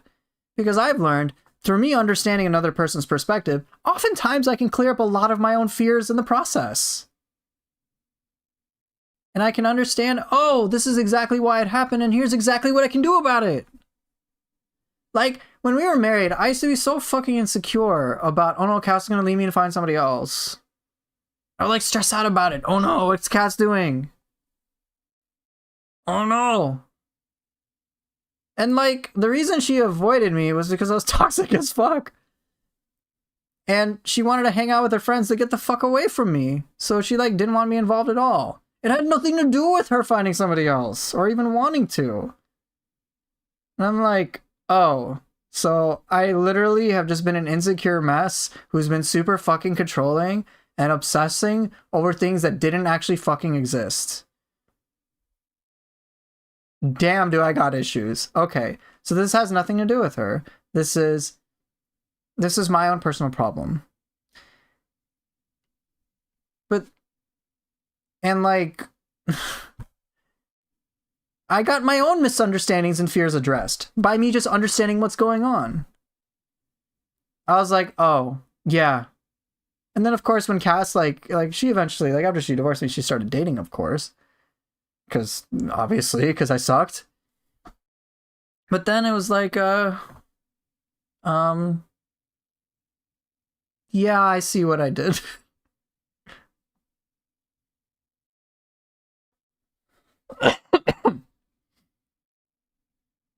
I'm like, oh. Or like, I've thought, oh, like with the whole, like I talked about this yesterday. This is a different one where Cass was like, I'm not comfortable with you being generous to me. And I was like, oh no, that means I can't be generous. And I was like, wait, I don't think being generous is bad. I'm confused here. Let me try to understand what's going on. And then she said, well, she's like, no, you being generous is a good thing. It's just, you never were when we were married. And I'm like, oh my God. Oh my God, I was a taker. I was a leech. I'm like, oh my God, no wonder you don't believe me when I'm being generous. Oh my God. And I'm like, it's so fucking obvious now. And like immediately, I'm like, oh my God, I'm such an idiot. I've been stressing about like, oh no, who I am in the present is bad. I can't be generous. There's a personal problem with me. I don't understand what's going on. It's like, no, you just fucking weren't generous when we were married. I did everything for you. And I'm like, yeah, that makes sense. And I'm like, oh my God, I blew this out of proportion.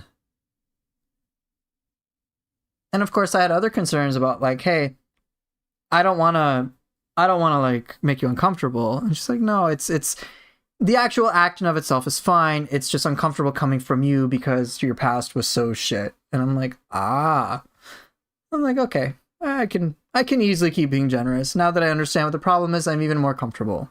So being able to talk to her about it and communicating, not just blanket like communication gets tossed a lot, but being understanding and being in a curious space to just ask before I make assumptions makes all the fucking difference. Being willing to take accountability for my part also plays a huge part. Like with Zeta's question, maybe Zeta will get a response if you were to ask, hey, honey, why are you being rebellious towards me? What's going on? And she might say, because I fucking hate you. Right? And you're like, oh my gosh, my wife hates me. Oh no. Instead of being like, oh my gosh, I'm the victim. I can't believe it. My wife hates me. First question I would ask is, why does she hate you? And just keep trying to dig. Keep trying to understand what's going on. And focus on how can you give her the safety she's looking for, provided you want her to open up and to understand and solve problems together. Gotta do that. But for me, either way, nothing changes. I'm like, well, what will happen if I can understand what's going on? Worst case scenario, if I have a full understanding what's going on, and I could I know, oh, I can get the assurance this problem has nothing to do with me. It could be all of them, and then I can decide what I want to do with it. Okay, great. So I can empower myself with knowledge. That seems like a pretty good plus. If I have the best knowledge available to me, I can also find the best solutions with that other person. Okay? That seems like a winning proposition. I am empowered with the best possible knowledge to make the best possible solutions together. I mean, I don't know about you guys. That seems like a game-winning strategy for any relationship. The alternative is I make a bunch of stupid assumptions that are all incorrect, create a whole bunch of stress over fucking nothing, and create more problems in a relationship. It's actually really funny how many things are just solved with just go learn, dude. Yeah. Learn stuff.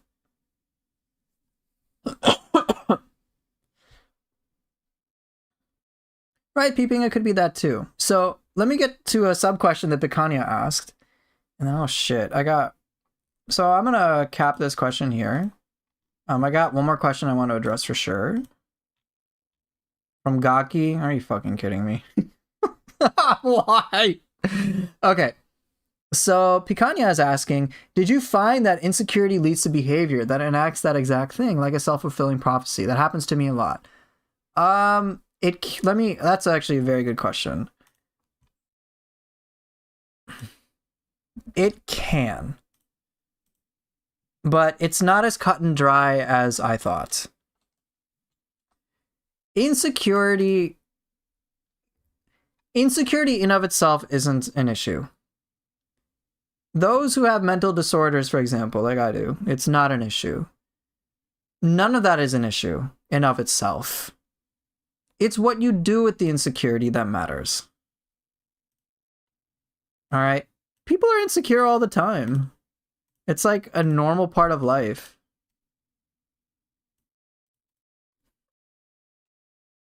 It's a matter of what you choose to do in the moment. Do you make a healthy choice or do you make a toxic choice?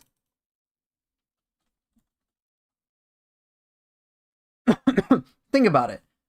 In my marriage, I was obviously insecure about my wife leaving me. But what did the sheep that could point out? It was like controlling? Yeah! I was controlling about it.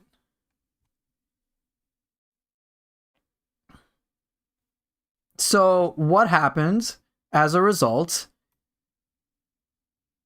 of my very toxic choice is I had a negative outcome. Okay, hold on. I know you guys can't see this, so give me a second.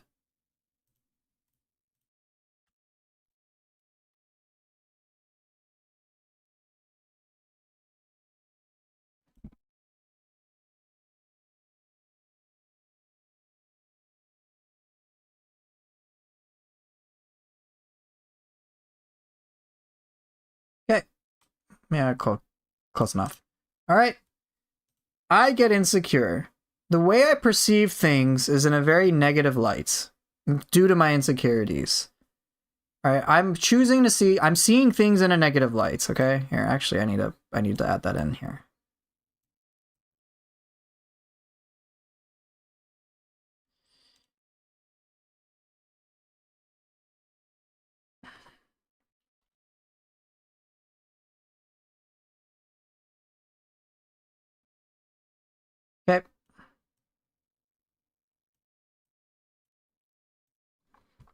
I think this works. Hold on, you go over here. Yo, what the shit is this arrow? Looks so messy, oh my god.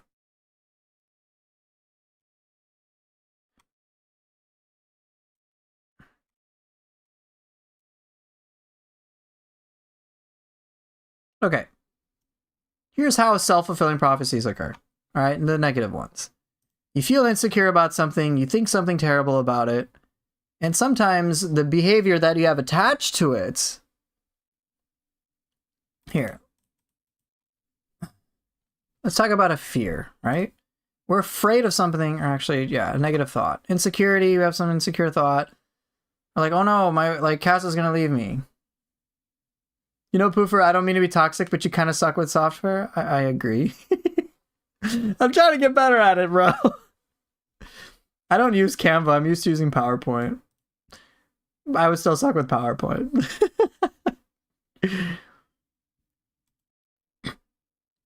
So, insecurity leads to a negative thought, right? We have negative thoughts based on things, but what can be attached to those negative thoughts is how we cope with it. So we're like, oh shit. Actually, let me change this diagram. Hold on. Yeah, I want to change this diagram a little bit.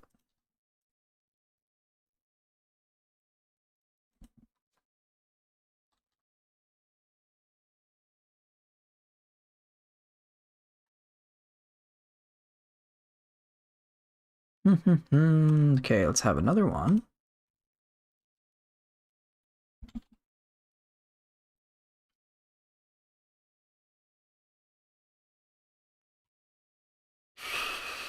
Okay, then we go here.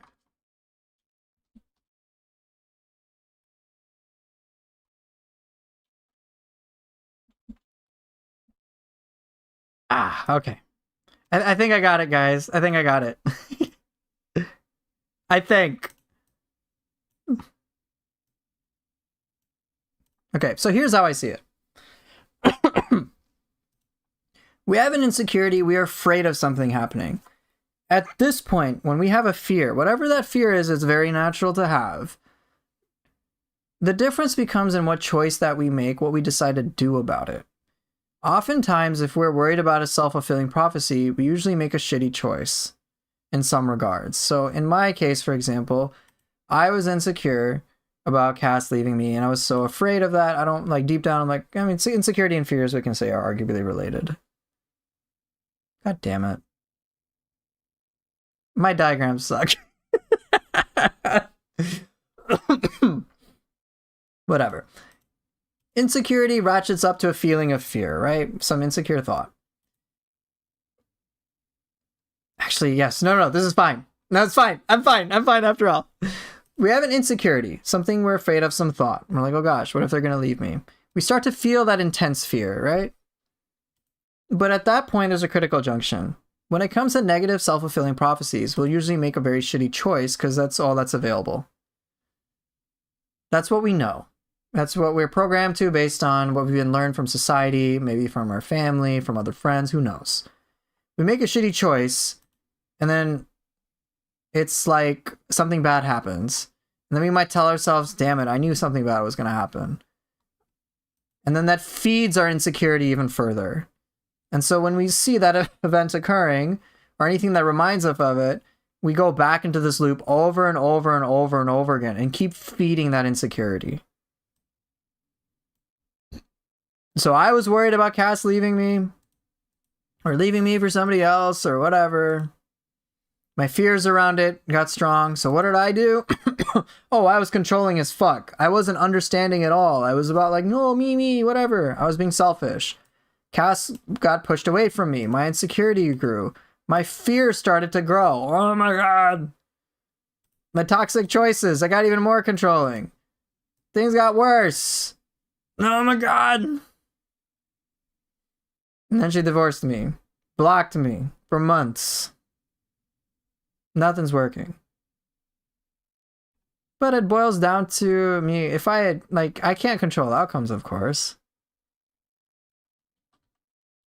Was I as bad of a husband as I describe? Yeah. right? Y'all seemed happy years ago. Correction, seemed. But I was controlling. And not in like very overt ways. My form of toxicity was much subtler. It was more like, oh, you could feel pity, you could feel bad for me, you could feel sorry for me, but it was still bad. It was like guilt tripping. It was like it wasn't like the very obvious bad, but it was still bad. Shit covered with candy is still shit. I'll put it that way. Yeah, I was manipulative. I was controlling. I just didn't realize it. Or, oh, like I would tell her how to feel. I mean, I've talked about it. I was bad. In my opinion, I was bad. I'll just say that. I was very neglectful. To me, I was bad. Why would you put candy on shit? I don't know. I tried. No, but I was bad. By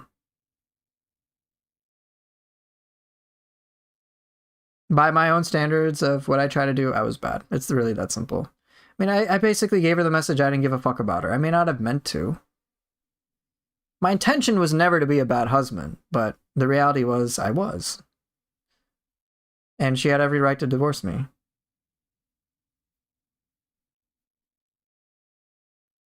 So, yeah. In any case, I fell into this. But the thing is, there are plenty of people who have insecurities. Her wants didn't cross your mind? Let me put it this way. I thought they did. I'll tell you one story that's like pretty fucking horrifying. Like I feel really bad about it, not for me, but for her. Cass used to get migraines a lot, but I would stream through it. I wouldn't be by her side. I'd be like, oh, she's having a migraine? Okay, well, I think she knows what to deal with it, so I'm just gonna play video games and stream. And I learned every time she had a migraine, she actually needed to go to the emergency room. Thinking about what she went through is pretty like haunting. I'm not gonna lie. She went through a lot of pain on my behalf. For me to have been that goddamn neglectful of her, to not even inquire, to not even ask, for her to get to that point is so fucked up. I checked in on her, but not at the level I should have. I just kind of like, oh, well, okay, she's just going to be in the room in the dark for like 4 hours, and I guess I'll just wait it out, right? That's what I do? Okay.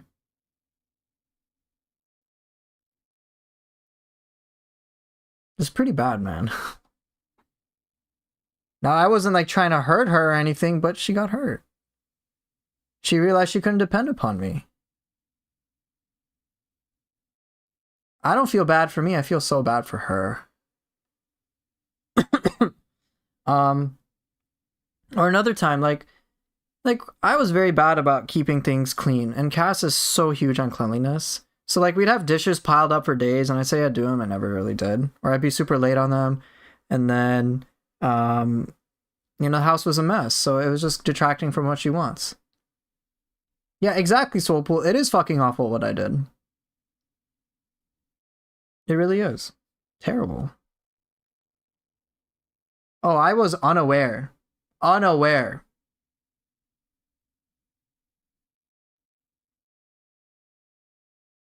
Right. Damn, you're on fire. Fire extinguisher is downstairs if you want to go get it. Right. What should I have done? I should have been like, oh my gosh, my wife's having a migraine. Let me like make sure, like a paranoid freak almost, to get her everything she needs as best as I can all the time. I mean, come on, dude. Like now if she were to have a migraine, so did you better myself? Yes. Dude, just thinking about what she went through, I'm like trying not to cry because it's like so awful. I feel a lot of remorse for it. I have a lot of guilt about it.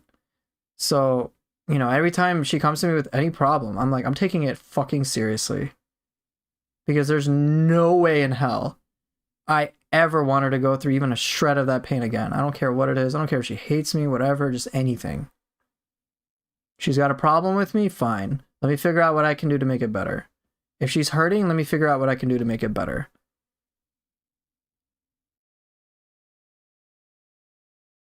Like, I really damaged her self-esteem. Like, seriously damaged it.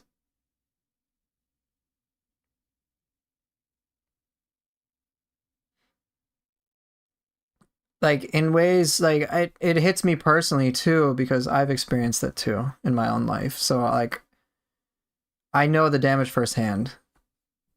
And I'm like, no. Even 1% of what I experienced, she should never have dealt with. The fact that I gave that to her at fucking all, inexcusable. She has every right to divorce me. Every right to leave me. She never has to trust me again. Because what I did is fucking terrible. There's some information, there's some things that I've talked to her about that I won't reveal in public because it's some things I just can't talk about. It's not because, like, I mean, I'm okay with, like, people knowing that I did terrible shit. It's more about personal things related to her. So I won't speak about that. But but yeah, I did a lot of terrible things. Like, absolutely terrible things. Like, really fucked up things that I consider inexcusable. And me having insecurities or me being afraid gives absolutely zero fucking leeway to me on making toxic choices. I understand where I was coming from, but it gave me no right to do what I did. And therefore, I fucking deserved the negative shit I got. 100%. I am responsible for creating this in myself. Cass is innocent. She's as innocent as she's always been. Now, the simple fucking thing that I learned is, hey, if I'm afraid of something, let me try to do things that actually help the situation. If I'm so afraid of Cass leaving me, then gee, I don't know, treat her with respect. Do kind things. Care for her, love her, be attentive to her, be understanding towards her, pay attention to her. Gee, I don't know, when she has an emergency health crisis, fucking show up for her. Help her out. Do what she needs.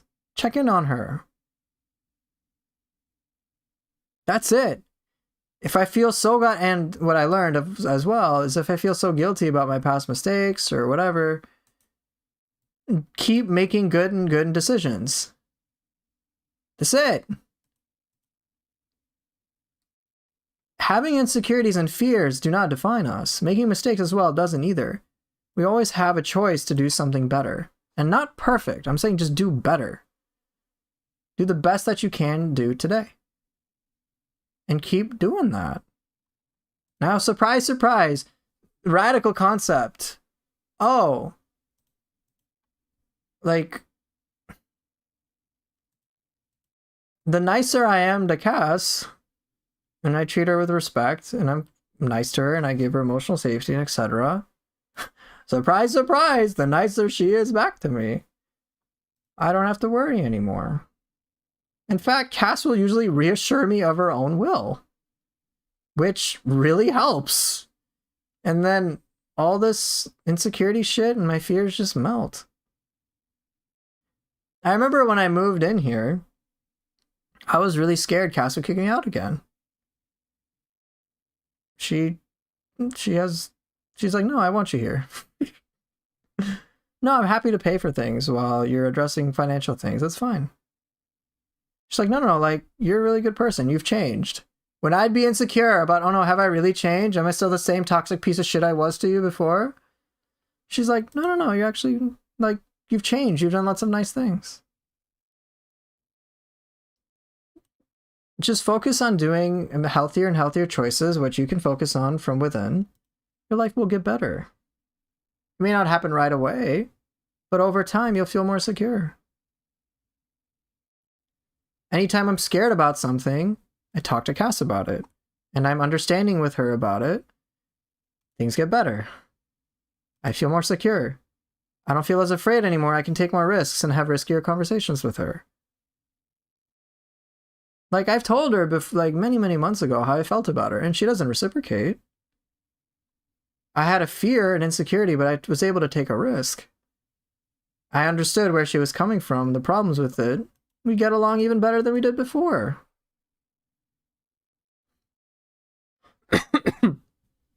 It's not complicated.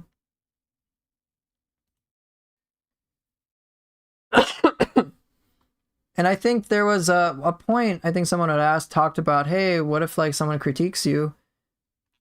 Sure, that might hit at some sort of insecurity or some fear.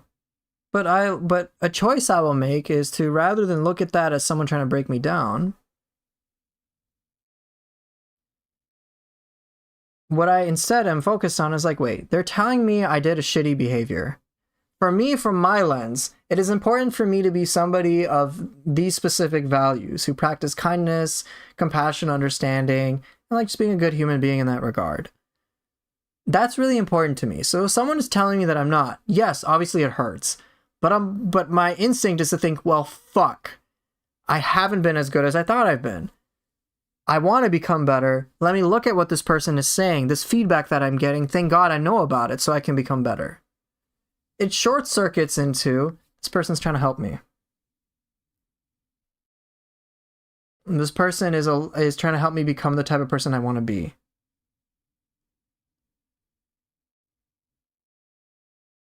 So I don't stress about it anymore. If someone says, hey, Sabur, are you treating... sorry, I used my real name. Hey,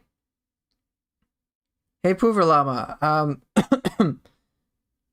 you hurt me in this way. I'm like, oh shit, I hurt them. I'm like, how did I hurt you? I want to understand how I hurt you so I can do better for you. Because that's really important to me. And guess what? I made a healthy choice. Things get better between us. I feel better. Damn, doxing yourself? Yeah. You know, the funny thing is, like, I have my identity already on the web. Like on YouTube videos. Like, I've already shared it. So, doxing me isn't really that hard.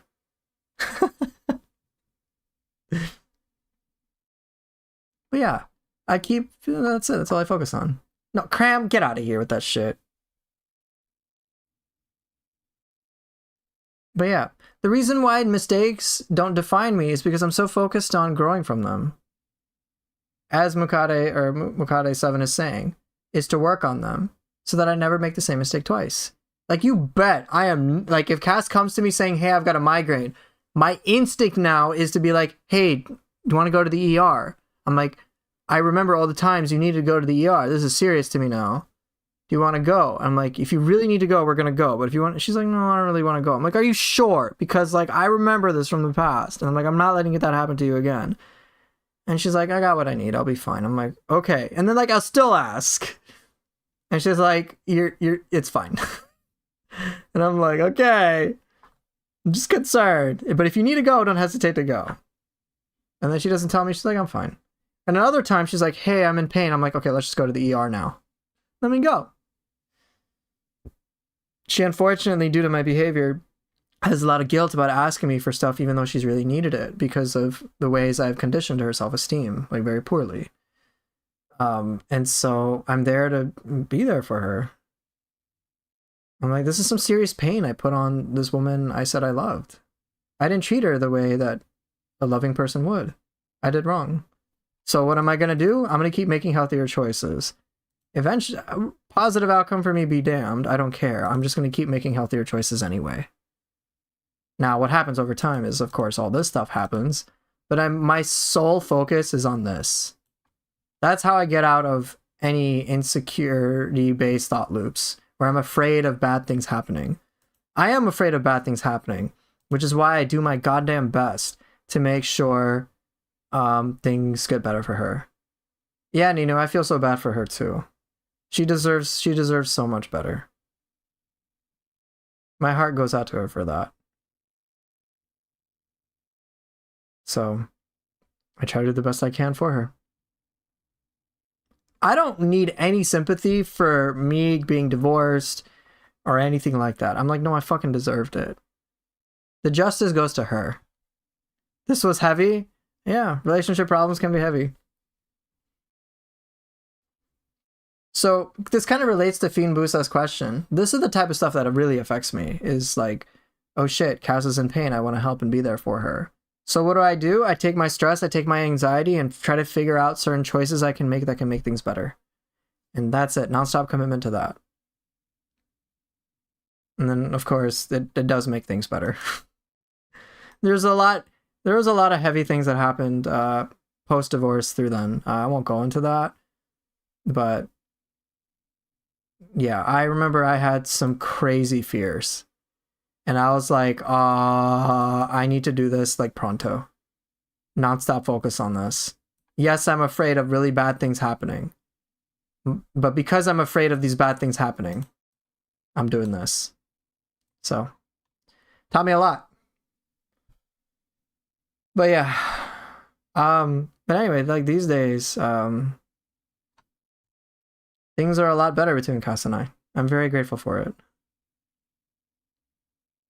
We be reaching C agility with how heavy this stream is. Yeah, I know.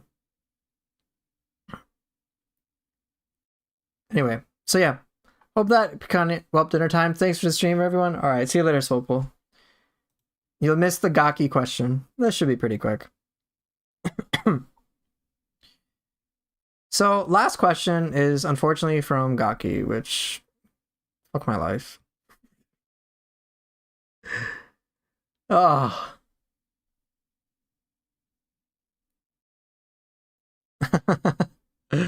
So, but yeah, just to be clear, I was a bad husband in my book. Be sympathetic towards Cass, not towards me. And yeah, when it comes to dealing with self-fulfilling prophecies, you don't have to worry about it if you make healthier choices. And if you're paranoid about that, good, whether you're making them or not, seek to understand how you can make the healthiest choices you can. That's all. That are supportive towards your goals. And then you won't have to worry. Over time. It'll take time, though. Every time you find yourself feeling these, go in this direction. And then you're out of this loop. The only way you will keep failing is if you keep making shitty choices, like I did for a while. So I hope that makes sense. So, Gaki's question, fuck my life. Is conflict avoidance always a bad way to resolve conflict in a relationship? I've heard from various people that it makes fester for the worse, but it does seem like an easy solution to some impasses that might not be reconcilable. Hypothetically, political disagreements. Mutual agreement to avoiding discussing something triggering be conflict avoidance. It honestly depends on whether both parties are staying away from a conversation because they're both comfortable and okay with it, or whether they're just avoiding it because they don't think they can resolve it. That's the biggest thing. So, for example, silly thing, I'm pretty sure you're not going to talk to your parents about sex. You would probably not want to resolve issues related to sexual things with partners and talk about it with your parents. And trying to find an agreement with them would be weird as shit. So there would most definitely be a mutual agreement to avoid discussing that. I don't think that would be conflict avoidance as much as just having healthy boundaries. Like, I don't talk about that with Cass either, because it's not really comfortable to talk about it, because we're not in a relationship, and I'm not going to do that. But the way I would determine whether it's conflict avoidance, rather than just like a healthy respect for boundaries, is basically on the nature of the discussion, whether it's a mutual agreement to positively leave a conversation topic off the table, and at the same time whether that type of conversation, being able to resolve it, is appropriate for a relationship. So political disagreements, I think, are something that can be resolved in romantic relationships for sure. Because honestly, when I notice people's political perspectives, there's usually something deeper that makes them attached to it. That's kind of what I gather. But if that isn't there, if those deeper issues aren't, if people can't align on and like agree on those deeper issues, then problems can happen. So the thing is, though, for like usually in a relationship, I kind of imagine having general, like seeing eye to eye on politics, which can be a big facet of someone's life, is kind of important. And usually the inability to resolve the conflicts in that space is very telling about overall relationship health. In other words, it's not really about the political disagreements that's a problem. It's about how they go about navigating the political differences people have. Whether they can find something in common together. Because the thing with politics is usually when people talk about it, from my experience, is like it's a lot of like angry debating and character assassination. Which, as you can imagine in a relationship, character assassinating your partner is the dumbest thing you could do.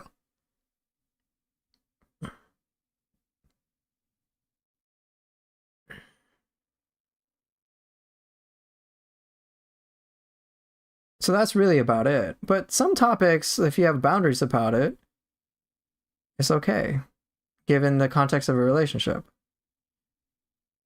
Like with my clients, I'm politically very left-leaning. My client is right-leaning. Now, I'm not necessarily going to be friends with her, aside professional ethics aside, because of those political views. I'll be nice to her, but like, I'm not going to talk to her about political things. So even theoretically, as like a friend, how close to her could I get? I can't. She's like anti-vax. I'm like, okay, well, I don't share that perspective, and that doesn't really make me comfortable for a lot of other reasons. So, you know, I'm not going to really engage.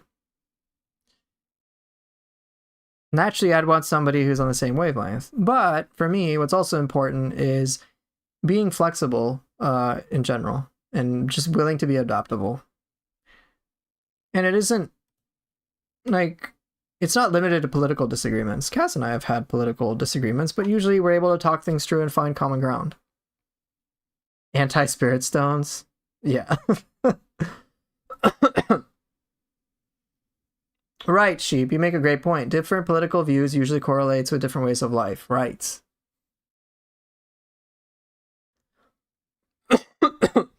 There's some people I can talk about things with politically, and they can be on a different political spectrum, and it's fine. So again, it's not really about the conversation topic as much as how is the conversational topic conducted. And that could be anything. It could be difference of any opinion. Like, there was a time where I was super judgmental over scary things and horror movies and supernatural things, and Cass loved them. All right? I judged the shit out of it, and her as well. Basically told her, effectively communicated to her that she was dumb for believing in it, which is pretty bad. For me to say, oh, I think my wife is dumb. Like, hello? Because, yeah, that's such a great way to encourage romance. Hey, honey, you're dumb. Pretty bad. So, in that situation, us not talking about it, about the issues surrounding it, and me not resolving problems with myself would absolutely be avoidance. That would be the case. I'm not resolving a problem that needs to be resolved. It's so hot to hear that. I know, right? Oh my gosh. The love of my life thinks I'm stupid. Oh, this is so amazing. Totally sexy.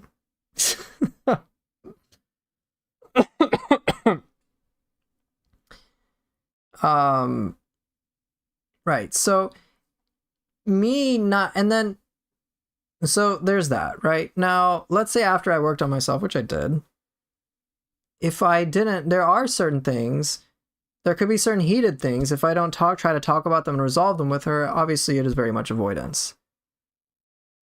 So if it's like, oh, I'm too scared because the conflict could get worse, it's like, well, you're probably avoiding it. But sometimes there are some conversations with Cass where it's like, well, we're just not ready for it yet. Maybe we can't talk about it now, but we'll agree to talk about it later.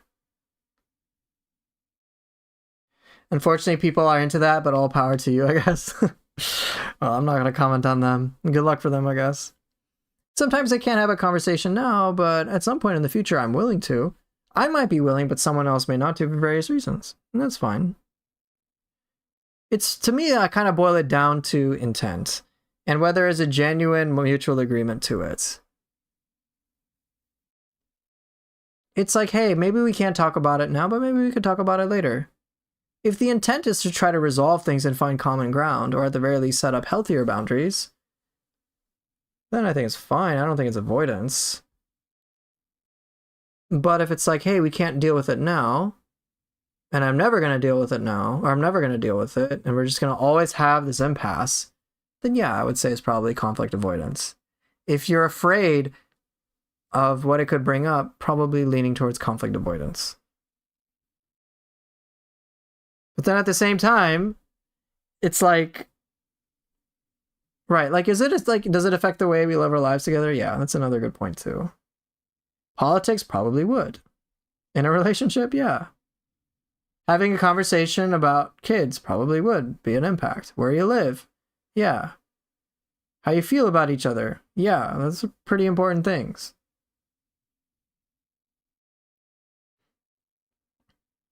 But generally, I would advise, hey, don't try to avoid conflicts. Obviously, I don't want something explosive. I would say try to look to resolve conflicts. Just try to resolve it. Aim to resolve it. If you need to put a temporary pause on things, fine. Come back to it later. Just temporary. Now, if things are brewing for the worst, when you're taking a pause on things with the intent to resolve it later, then it's usually indicative of overall relationship health problems. That's the way I see it. It's not like, and you know, with that being said, it's not like you're going to 100% understand how to, like, you can't have a perfect, you're not going to have a perfect relationship with somebody. You're not going to align on everything 100%. That's fine though, but try to get as close to that as you can over time. Grow with each other. Like, for example, I play Neo. Cass will never play Neo. Oh no! Is me not talking about playing Neo together a big deal to me? No, I don't give a fuck. I don't talk about it with her. We have a fundamental disagreement on what game we enjoy. It's like not a big deal. We don't talk about it.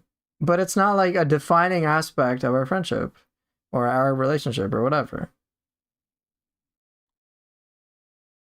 So that's not really conflict avoidance. It's just not really something that needs to be addressed. Does she game though? Yeah, she plays Path of Exile. She introduced me to Path of Exile. I'm like, bro, what? She went from Bejeweled to Path of Exile.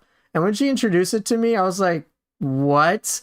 Like, that's the type of game I'd play, because I play like Diablo. I'm like, how do you go from Bejeweled to Path of Exile? And like these days she's been playing like her minion witch.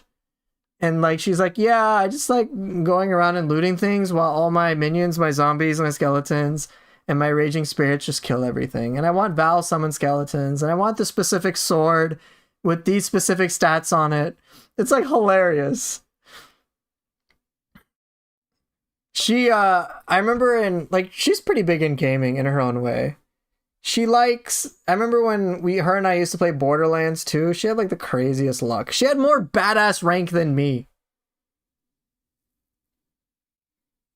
Right, there are just some things you won't be able to or want to share with others, right, for various reasons. Some of those will have more impact than the others. I would arguably say political disagreements in a relationship can be pretty substantial, but like not talking about certain video games, like in my case, is like not that big of a deal. Like, it's cool if Cass plays Neo, but I'm like, you don't really have to do it, it's fine. The more, in a nutshell, the more things that can be shared, the better. Imagine being lucky in video games. Oh, let me tell you how lucky she was. So if you've played Borderlands 2, you might know that the Infinity Gun is a pretty difficult farm. She got 3 of them back to back. And her first 3 kills of a boss. I was like, get the fuck out of here. How do you get this shit? 3 Infinity Guns. She got a slag Infinity Gun, a corrosive Infinity Gun, and I forget the third type. I think it had a scope, a zoom and scope on it. And I was like, are you fucking kidding me? The drop rate for this shit is so low. Get out of here. I'm like, no way. It's kind of similar to you. Went from Animal Crossing to Neo 2. Ridiculously lucky.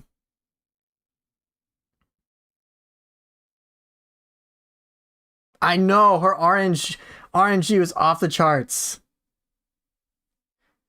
If you talk about all the thoughts in your head with one person, the guy would probably think you need to be put in a mental institution.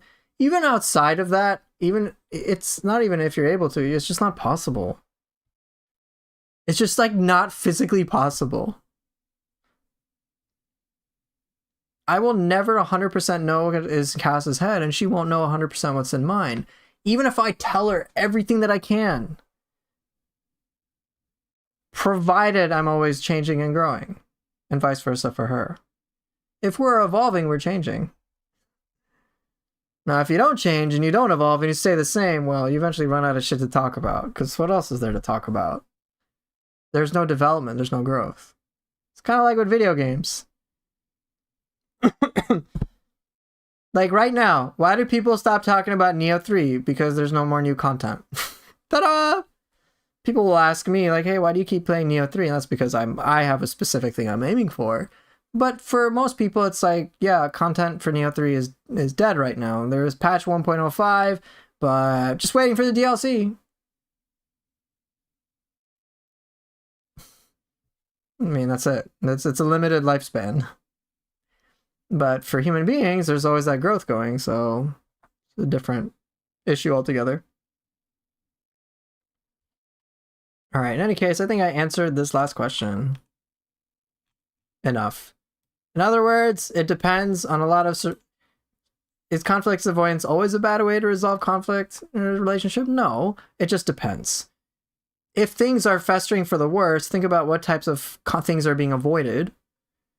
And if those things that are being avoided are serious determinants of relationship health. I would argue political disagreements are big. It's not just because about the lack of alignment on those issues or seeing eye to eye on those issues, but because of how those disagreements are navigated. If those disagreements aren't navigated with a sense of mutual understanding, then yeah, people are going to drift apart.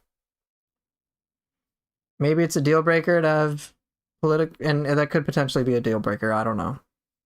But some things, there's some issues you may not be able to reconcile 100%, but it's like, well, if it's kind of a non-issue, who cares? Like for me, oh no, Cass doesn't play Neo 3 with me. I'm like, whoop-de-fucking-do. It like doesn't bother me in the slightest. That's technically, we don't see eye to eye on that, but it's like, it's immaterial to me. As opposed to like, oh no, I need to have a partner I can play with, or I need to be with somebody who plays Neo 3 with me. Like that has to be there. Like you're never going to find a person 100% you agree with on every conceivable thing to the absolute T. But like for the most important parts, yeah, you probably want to see eye to eye on that. So for this, if there can be an agreement, right, Sheep, that'd be also kind of boring to have someone who's an exact copy of you. I mean, half the beauty of relationships is finding somebody who you share common ground with, but they're an entirely unique individual. You can share things, you can grow in that way. Partner who doesn't play any games can be a problem, though. Maybe, maybe not. Depends on the individual. Who knows?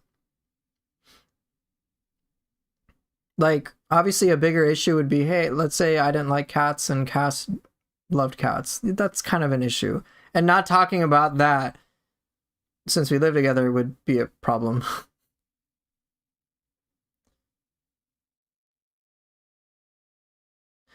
It just depends. So I think, yeah, for the answer is, it's not always a bad way. It just depends. I would just say evaluate whether the issues that aren't being resolved in the moment are really, really important issues for the relationship health. If you're not talking about those for a long-term period of time, then yes, you're avoiding it.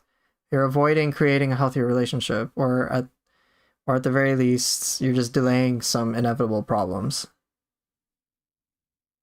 But also, I would generally advise having an intent that even if you can't resolve it now, try to resolve it, set out to try to resolve it for the future in a way that feels fun.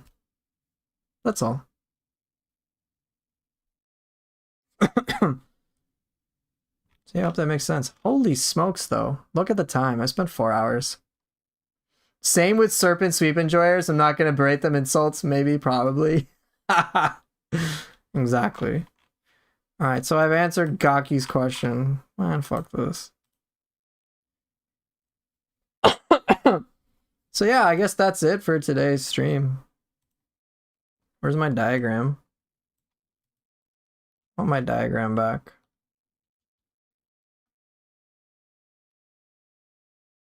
Perfect. So yeah.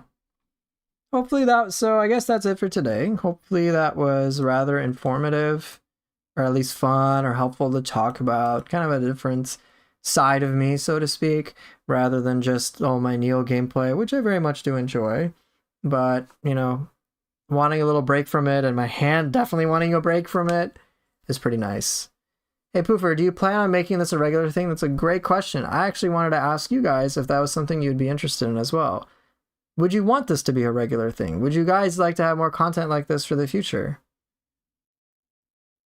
Would you want another questionnaire? Because I'd be more than happy to do this more regularly.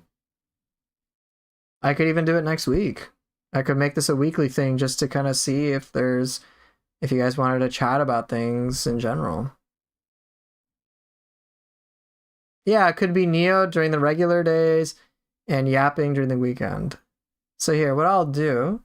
So, all right, your game. As long as I just, like, I don't need by the way, I don't need, like, a huge audience for this. I just would, if I just have regular interest, that's fine. That's fine by me. People who regularly show up. Like, I have, like, 10 viewers on Twitch and 8 on YouTube. Like, that's, like, very little. But I'm okay with a low view count, provided that there's activity and there's questions and things of that nature.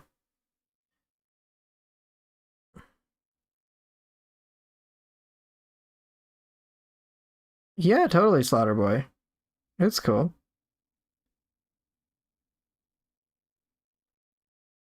But yeah, okay, well, I see. Yeah, if you guys like this, I'll keep doing this. I'll be happy to do it again, chat about shit, and kind of go from there. I guess I'll post about it on YouTube to see if people have interest. And just definitely let me know, like, hey, like, I'd be there. All fine by me. I just want to hear you yapping and make some bad jokes in the comments. Okay. Every other week would make it more special. Oh yeah, I enjoy this. Dude, this is what I do for work. Except I'm much, like, here I'm pretty just, like, removed from it, but when I talk to people, I have to be much, much more personal with them. And really go through a lot of their psychology to try to help them make the changes that I'm pretty sure they actually really want to make. And help them lift themselves up. Like, it's a lot more personal. Like, I'm talking to a person face to face. But yeah, I'm happy with this. My biggest, like, stopgap is making sure, like, you guys would actually want more and would participate and get questions.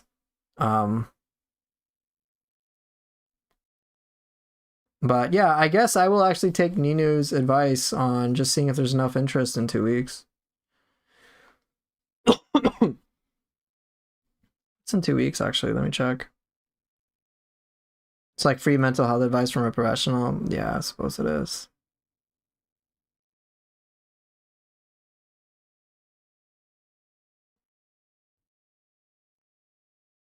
Yeah, I could do every 2 weeks, I guess. We'll try that. And if there's enough interest from there, then I can do it more weekly. Give people some time to submit some questions, things of that nature, and go from there. All right. Well, yeah, I appreciate it. Thanks to everyone for dropping by.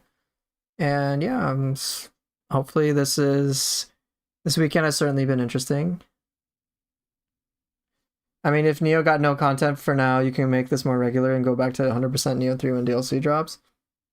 Maybe, maybe not. I don't know. I might create a second channel. I like real talk. Like Neo is fun and all, but it's just like chill gameplay for me.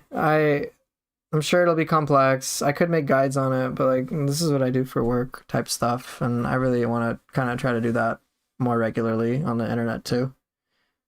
Just for fun, really. Cause I like helping people. Helping people is fun. Well, we'll see what happens. See if there's interest. Have I played Bloodborne? Yes. I did play that with the Old Hunters DLC. No alt account Poofy Llama. Get the fuck out of here.